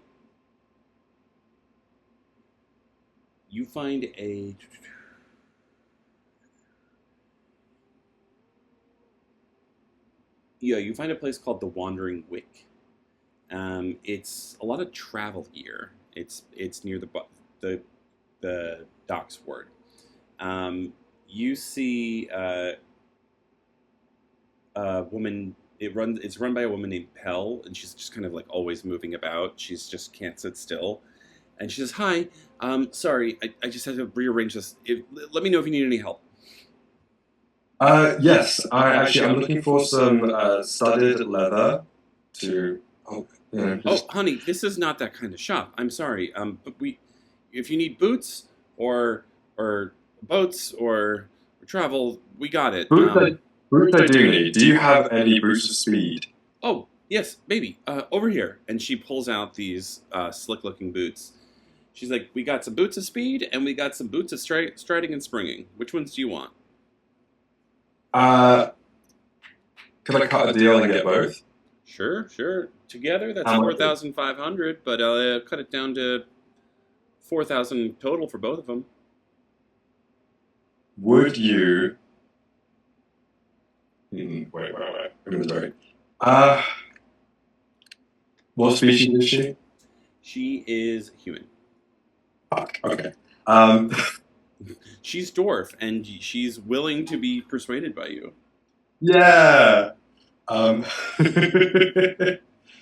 If I stay for an hour and help you tidy up, how about both for a cool 3,000? Roll a persuasion check. With advantage? No. No, she's not. Her great grandfather was. Oh, a 10. She says, "How about this? 3,800. I don't have that much. So How much do you have, baby? 3,023. I'll take it." Perfect. Thank you so much. I kiss her on both cheeks. Yeah, so you stay behind, and you get the boots of striding and springing, as well as the boots of speed. And you did remember Right. that your friend Zamir was looking for some boots of striding and springing. Exactly. So those will go to you when I get back to the mansion.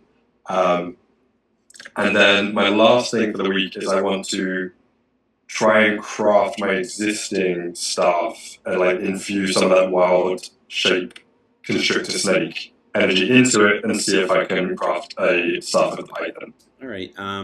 Use you have carpenter's tools, I believe. I do have carpenter's tools, I believe. Use Yes. that and roll with your proficiency modifier. I believe it would be dexterity. And then So that's just a D20, yes? Yeah, D20 and roll your proficiency. And who's going next in their shopping trip? And My proficiency. Where do I find my proficiency bonus? it's like right in the middle of Oh, the sheet. yeah, I did. So, and then do I have advantage because of the gloves? Yes, you do. Okay. So it's the D20 plus the proficiency, Mhm. yes? Yep. Okay. So 2 of these plus 4 for proficiency. Oh no. A 6 plus 4 is 10. You don't succeed on this. It's a little hard to kind of facilitate, especially since you keep hearing, consider it. Yeah. It's not that you can't do it. After many failed attempts, you think you know how to do it. You can do another attempt next time. Yeah. But yes, you do not succeed on that, unfortunately. Okay. Great. That's it. And then, yeah, Zamir, you now have your boots that you wanted. All right, who's next? How much gold do you want for them? Give me 1,000. If you have it, if not 500. I have 1,000. I'll send you 2,000 because you just spent like over like 3,000 spin gold left. I'll send you 2,000. Okay, thanks. You're welcome. All right, who's next? Jason, did you want to go? You spoke up at the same time as John. Sure. Okay, so Rosiel, honestly has no desire to go meet this fucking clown.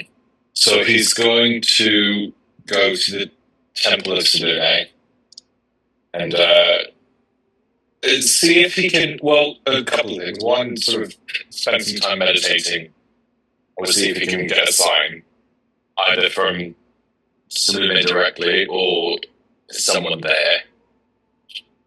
That's what he should do. All right. I'd say just roll a Constitution. It's just more of your like to maintain your concentration on this prayer.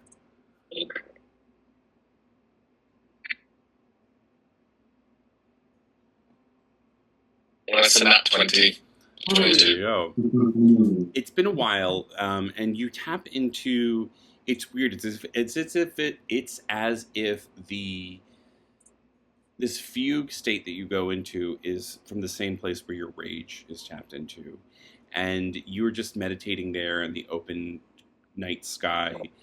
And you see a full moon in front of you, and this woman riding a horse across the sky, kind of possibly far away, and then instantly as big as the moon herself as she's looking at you, and she says, "My child, it's been a long time. Raziel, how are you? What do you need?" I will say it's wondrous. It's wondrous to see you, as always, Mother. I am trying to help people, and I've been presented with an opportunity with someone who I do not trust, and I need to know which path to choose. She says, "I do my best to light the darkest paths every night for you to follow in safety and security. But my power wanes in the darkness. As you've noted, during the new moon, my sister Shar comes and blocks me from my brethren, from my children. She is a part of me. I am a part of her. There is no light without the darkness, and vice versa. What your friend states may be a lie, but all is revealed in the light. There is nothing wrong with listening, but it's up to you whether or not you believe. Just know that I've given you everything to follow the lit path forward for you and for everyone else." And you can roll an insight check to see what you feel of this god speaking to you. Mm-hmm.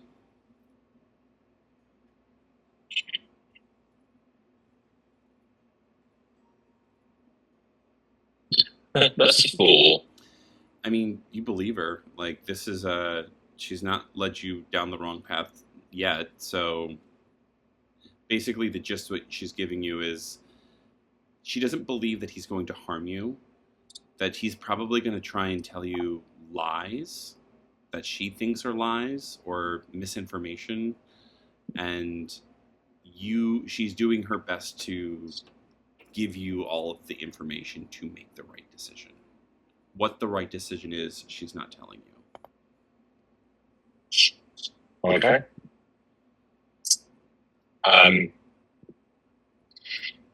does she disappear? Is that's the end of the vision? She gives you a kiss on the forehead, and I will say that you feel this new power kind of coursing through you, especially with this level up. I am going to craft you a new rage table the next time we meet. Ooh. So look forward to that. But yes, anything else? Yes, while I'm there, I'm going to see if, because these are my people, if there are any priests of Selune or temple goers that I can kind of recruit to be allies. I'd say just make a general persuasion check. It's going to be a low DC. Good, because my persuasion is shit. That's a 2. Some seem willing. They're all kind of like weak monks. But Agnes, you're feeling some level of heartburn, so you definitely need to lay down, and you're going to be knocked out for a little bit. Okay. Agnes is, yep, she's down for the count. It's you're immortal, but you have heartburn. So Antonio's going to sign off for a bit while we finish up. Bye, everyone. Bye. Safina, you're up next. Yeah. Oh, no, so wait, we get to you a want shopping. shop. Yes, sorry. Yes, please. Oh, let me redo this because keep talking. I will redo. Oh, the other thing I'm going to do with my week off is go back to the I can't remember what the name of the temple is, but it was the temple full of blood with the people that worship death. Yes. As you look for that particular temple, you note that it has been condemned. It's caved in at this point. Oh. As in actually condemned, or are they making it look like it's condemned to still worship? You can do your investigation if you'd like. Let's see if that's better. And I apologize to everyone watching on stream, but I am redoing the Zoom call. It's mapped directly to that, so you see faces floating around, and I'm just trying to find everyone. So bear with us on this. Well, that was a 9 on investigation. Yeah, it's hard because it seems as if the entirety of the structure had been completely collapsed in upon itself. Okay. So whoever did this recently and completely destroyed the temple below. Okay.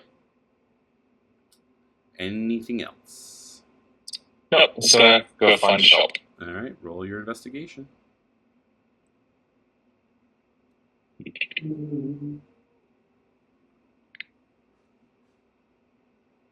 It's a 7. Yeah, and what were you looking for? I was looking for something to boost my armor class. All right.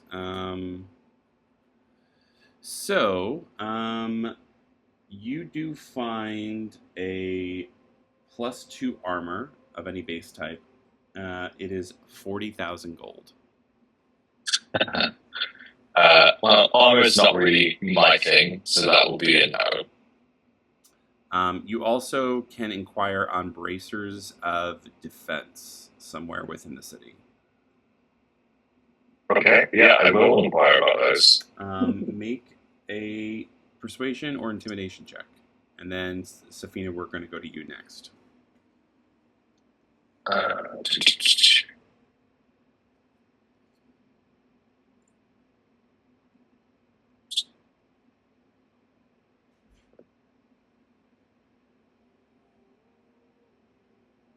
13. You do know you have a lead on them, but you're not going to be able to find them this time. Sometime next week, most likely. Okay. All right. Thank you. Safina, your turn. Safina wants to first check on Malachi. Okay. He He's seems to gonna be go- doing better. He says, "Thanks again. By the way, I saw you talking with Conjar when she was in town. How's she doing? She was at your manor." She seems, as she always has, somewhat prickly, but otherwise well. All right. Thinking about using this new mail service. Have you used it before? Maya's? Is that the teleportation one? Yeah. I have not. No. All right. Well, how can I help? What's up? What caused you, or what brought you to be burned at the stake where we found you? He explains that he was investigating these tears, and one just opened in front of him, and he was just sucker punched and attacked. He's not sure why they were burning him at the stake, but they wanted explanations as to why they were there. They thought that they were under attack. What have you learned about the nature of the tears? He says, well, they seem to be opening more so outside of the city, but every once in a while one does open up here. We do our best to kind of cordon them off, and typically if we have enough junk, we just throw enough into the portal and it clogs it, but that doesn't always work. Huh. And what other alternatives have you found thus far? Stationing guards outside of it and hoping for the best till it closes on its own. If we can assist you with closing the portals, will you assist us in our endeavors to defend the city from Thay? I'm sure you are already likely aware and keen to protect everyone from their influence, but it seems that they have far more of that in the city than we anticipated. He looks at you with a very worried look on his face, and he says, "It is the Flaming Fist's duty to protect Waterdeep with the blessing from the Open Lord himself, Lord Reginald Thorpe, at his discretion," as he kind of gives this like pained smile at you.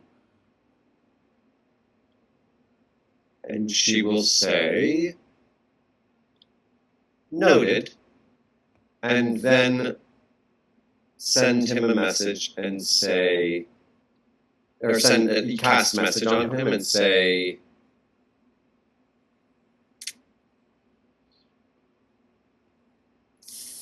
Thorpe will likely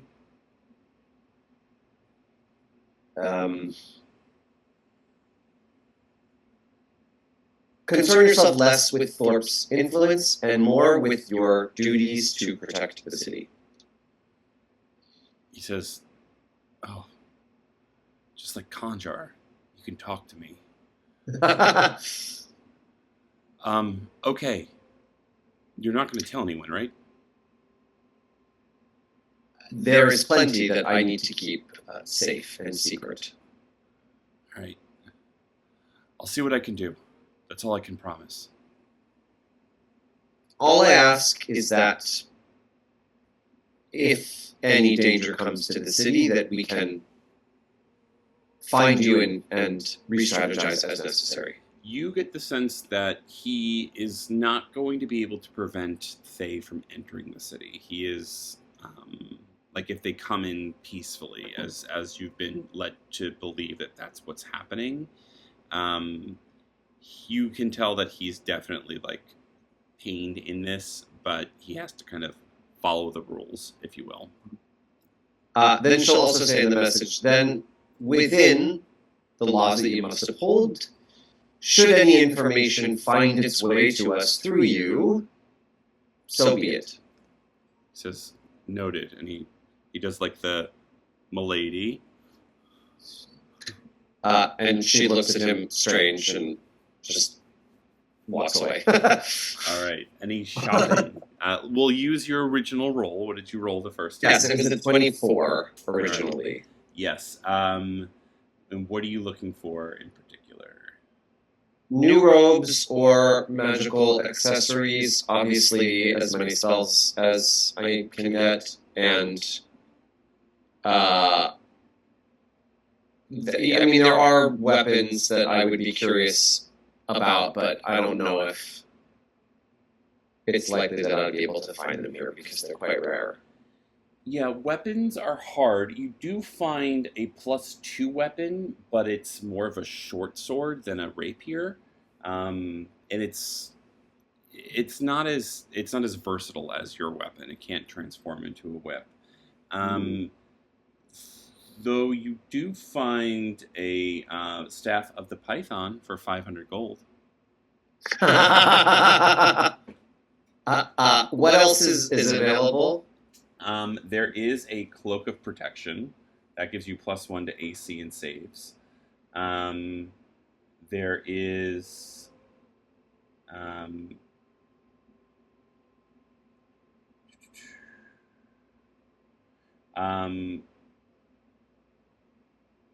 to go? Studded leather for +2 as well. How much is the cloak? The cloak is 1,000 gold. Okay, she'll buy that in the staff. All right. And Do you have enough for the studded leather too? I don't. I definitely don't. Oh, sorry. How about spells? Yes. Are let's see. I have up to level 5, so whatever the value of those. Let me just double check. Just roll another investigation check for the spells specifically, just to see what number of leveled spells you find. Yes. Investigation would be 17. All right, you find 5 level 1 spells.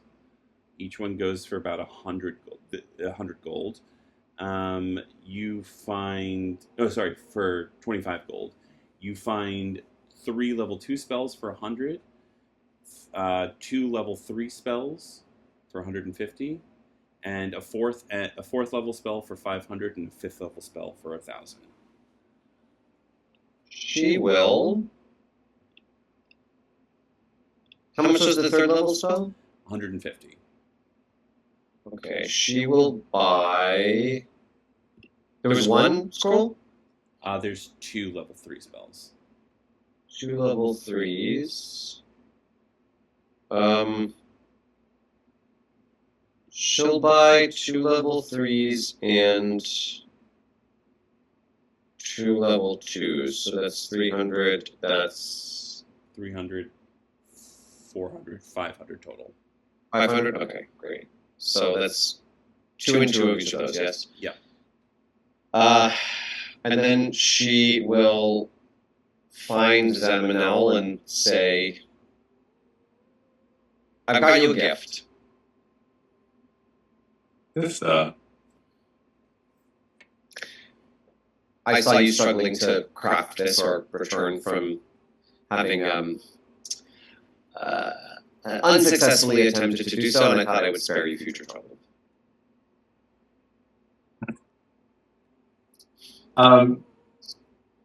There's a slight embarrassment. It's like, oh fuck, I didn't realize anyone saw that.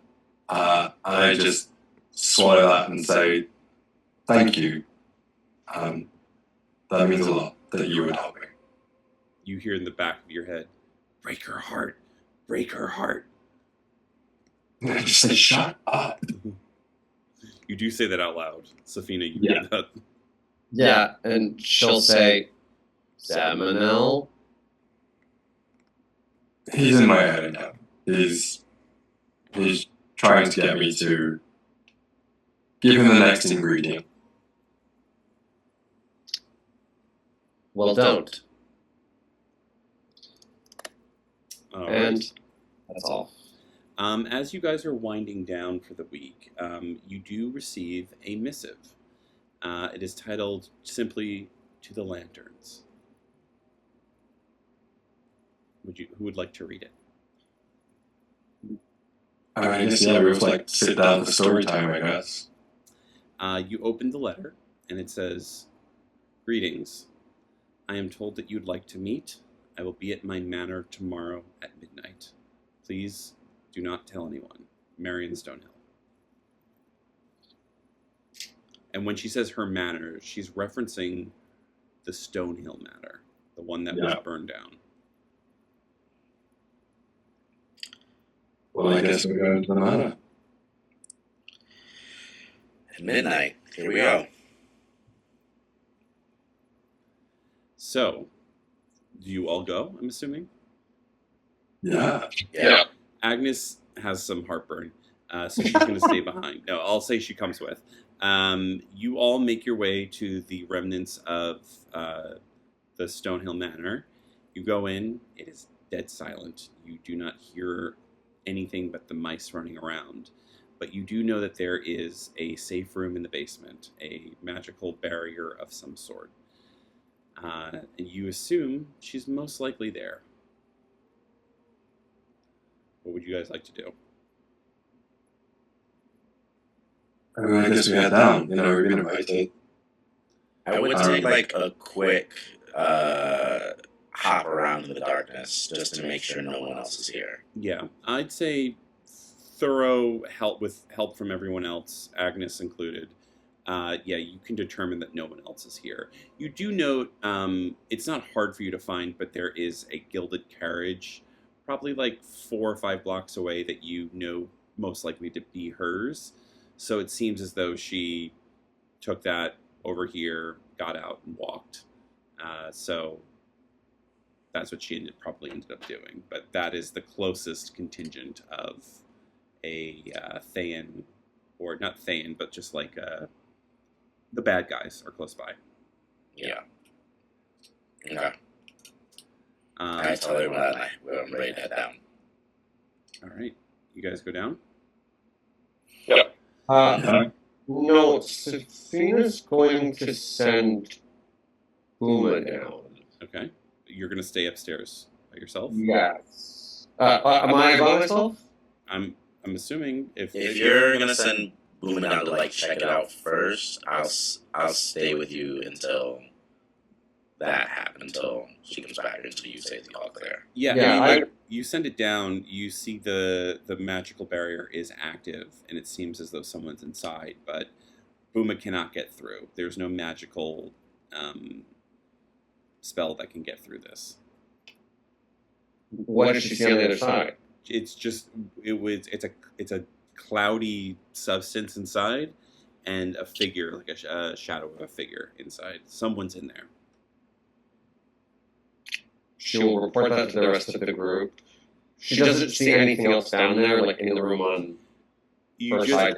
you that just area. see the desiccated body of Annabelle Ashford, the assassin that had been sent to kill you all when you went down there. Darla Mott, as she was once known as. Right. Okay, then she will report that to the group, and guess it seems like there's no other choice but to go down. There's no one else. Yeah. I cast guidance. I love how trustworthy we all are. So yes, you make your way down. You see the rotting body of Darla Mott, aka Annabelle Ashford. And what would you like to do? Would you like to cross the threshold? What's the state of the body? It's decomposed. It's not skeletal yet, but it's definitely like you can start. It doesn't have eyes anymore. Fingers are starting. You can see the tips of the finger bones starting to peek through, and it smells. It's been a few months since you left it. Okay, never mind. Oh, were you going to ask, like, speak with the dead or something? Well, I didn't prepare it, but I was just curious if I could come back. But I think she's a bit far beyond that. Anyway. No, speak with dead still works, so long as they have a mouth. And she does. Well, I didn't prepare it, so I might come back another day to do that. Okay. Do we feel safe to walk through this cloud, or do we want to like attempt something else? I mean, given that it was how she imprisoned... Was it not Thorpe, the other one? It was Thorpe. No, it was the former Blackstaff. Oh. Yeah, given that we know that this is literally a prison, I don't know. I mean, I guess... I'm just going to call out her name and see if anything happens. No response. I'm gonna. Hey, also I got this new thing, and I reach into my new gray bag and I pull out something. Hold on, what do I roll for this again? It's a D8.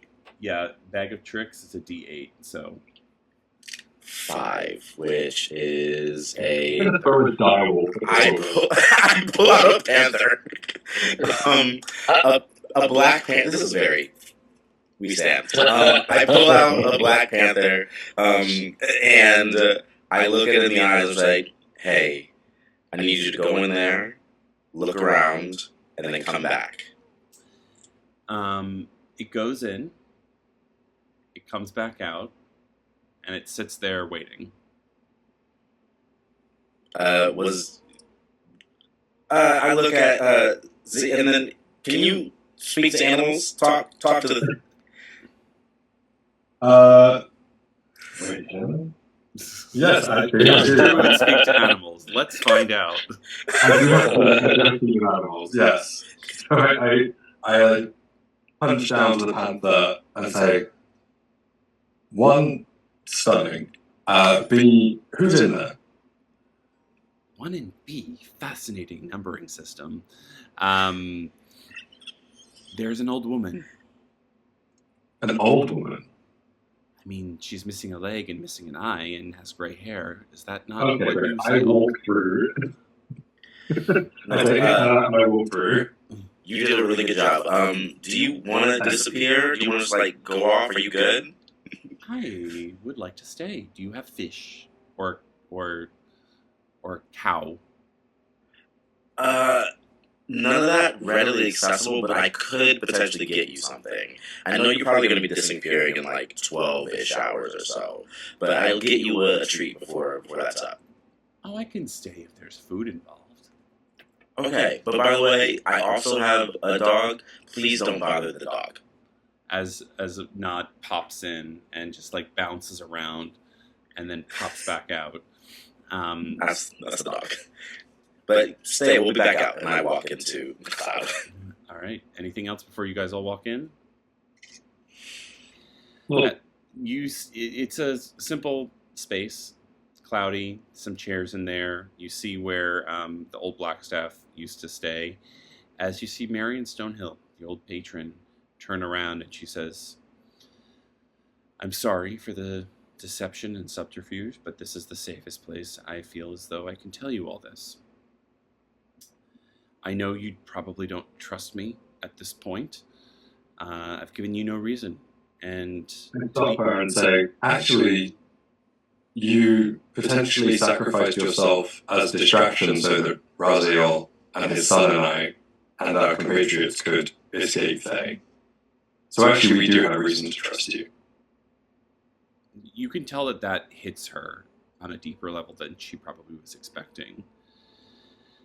And she says, I don't mean to sound cruel, but I can't think of any of you moving forward in this because it may stop me in what I plan to accomplish.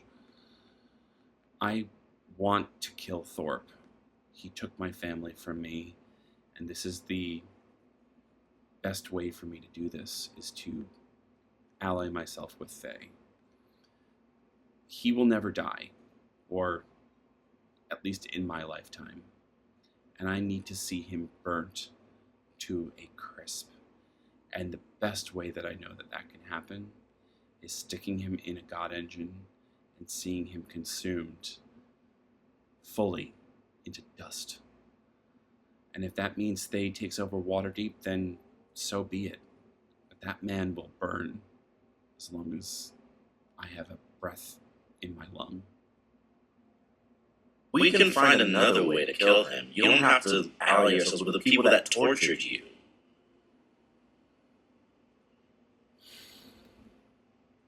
I don't mean to sound harsh, but our work together did not result in anything significant. I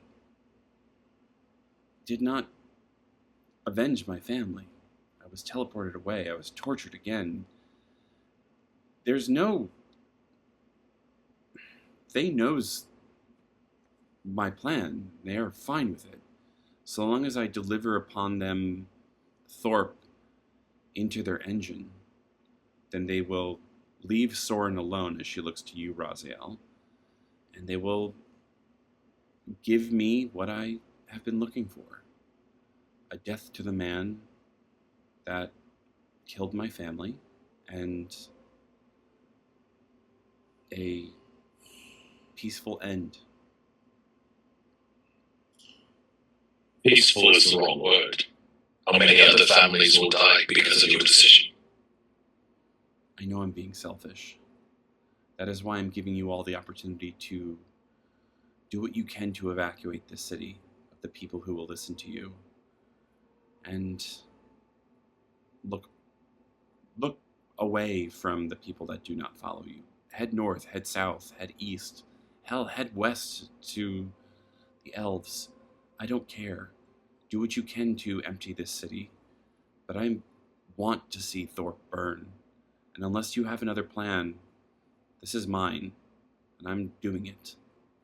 And you can all sense that she has this, conviction that is really buoyed by the fact that she has really given up. She doesn't know what else to do. She's lost her hope.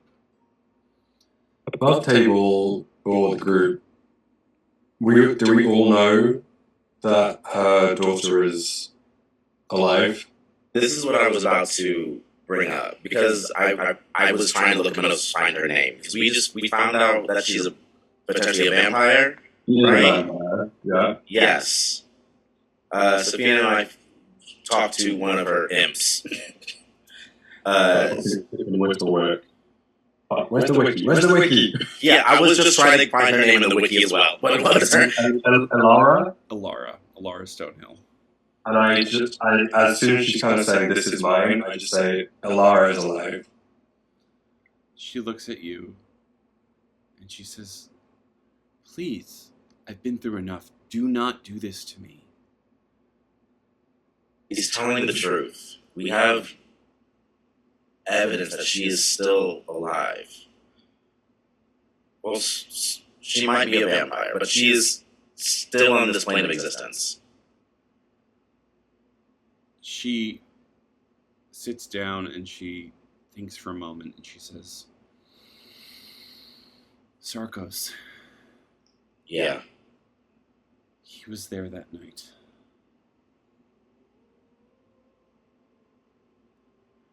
If you can find evidence that she is alive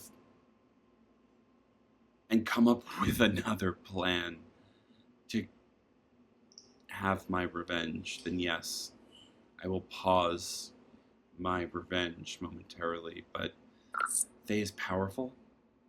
Faye has the means, and they will raise that undead, that dead Earth Titan, and no one can stop them. I'm just getting what I want before they get me. So what say you, lanterns?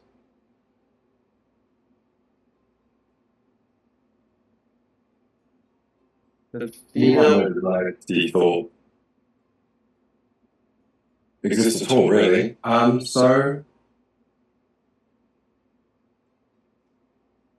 how about we take out Faye first? And I cannot speak for everyone here, but I would help you take down Thorpe. I will help you find your daughter. Just don't break my heart. I can't take it again.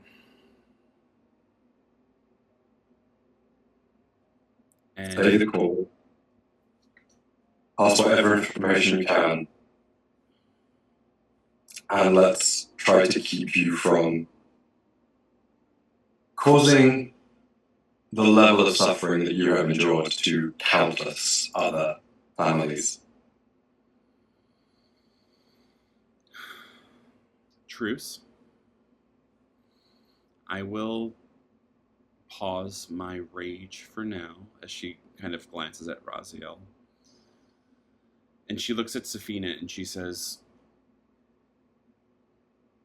there is a opening for the temporary Open Lord while we begin our honeymoon phase, as they call it. Thorpe will elect a person in his stead to rule or to run for rule while we get closer to the wedding date. Is this something you're interested in participating in, Miss Sahar? Lady Sahar?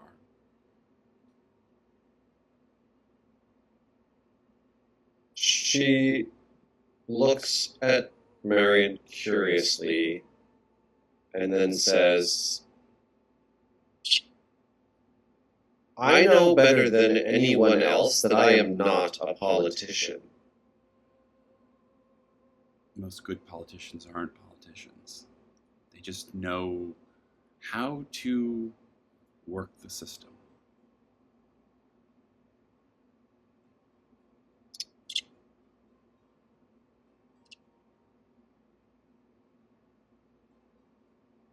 I can't say where I will be needed most to protect the city and the people that I have sworn to myself I will protect. When the time comes, I will evaluate with as much reason as I have available. Just give it some thought. Well, I should be on my way.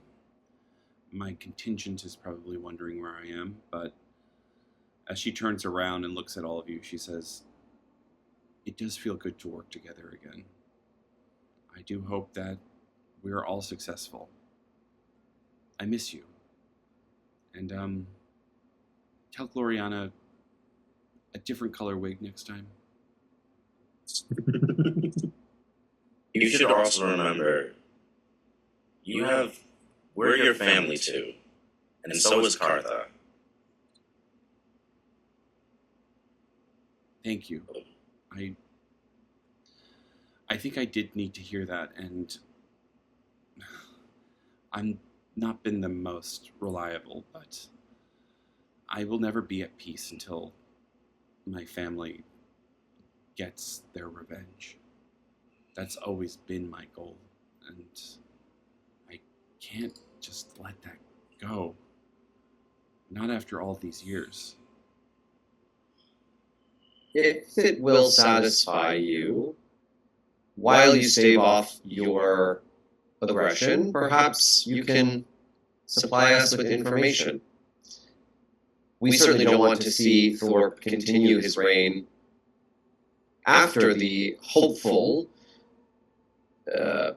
vanquishing of Thay, and any information that you have access to will likely be useful to us following that event.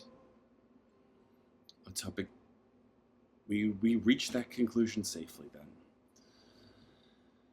Well, good night to all of you, as she walks out. And you're there to collect your thoughts for all of 5 minutes before she walks back in, and she says, there's a undead assassin outside that is very much alive. Great. I will leave you to it as she backs up, and that's where we're going to end it. Great. Lovely. 5 minutes? We've been gone for 5 minutes. Now there's an undead assassin outside. Well, you get to gather, it's the same one you passed. That Yeah. upon remembering, you actually didn't leave her there. She showed up at the Night of Shifting. You fought her there. That's right. Indeed. Great. This is real wonderful. Also, I need to write a letter to Prasa. Yes, get me your letters. We are playing on Tuesday, isn't it? I will get you a letter sometime tonight or tomorrow morning. Yes. If you have anything to send to the Neverwinter Boys or the Baldur's Gate Boys, please send it my way. And I said you wanted to call, I think. yes, I kind of made something up, but you can send another one to Tom if you want. Sure. And then Safina, I also sent one from you to Prasa. That was very bare bones. It was just like, I am okay in Neverwinter, Waterdeep. I hope you are as well. End of message. Great. All right, boys. Thank you so much. And as we sign off every single time, join with me. Are you goblin guys? Thank you so much. Have a good night. Mwah. Thank you. Bye.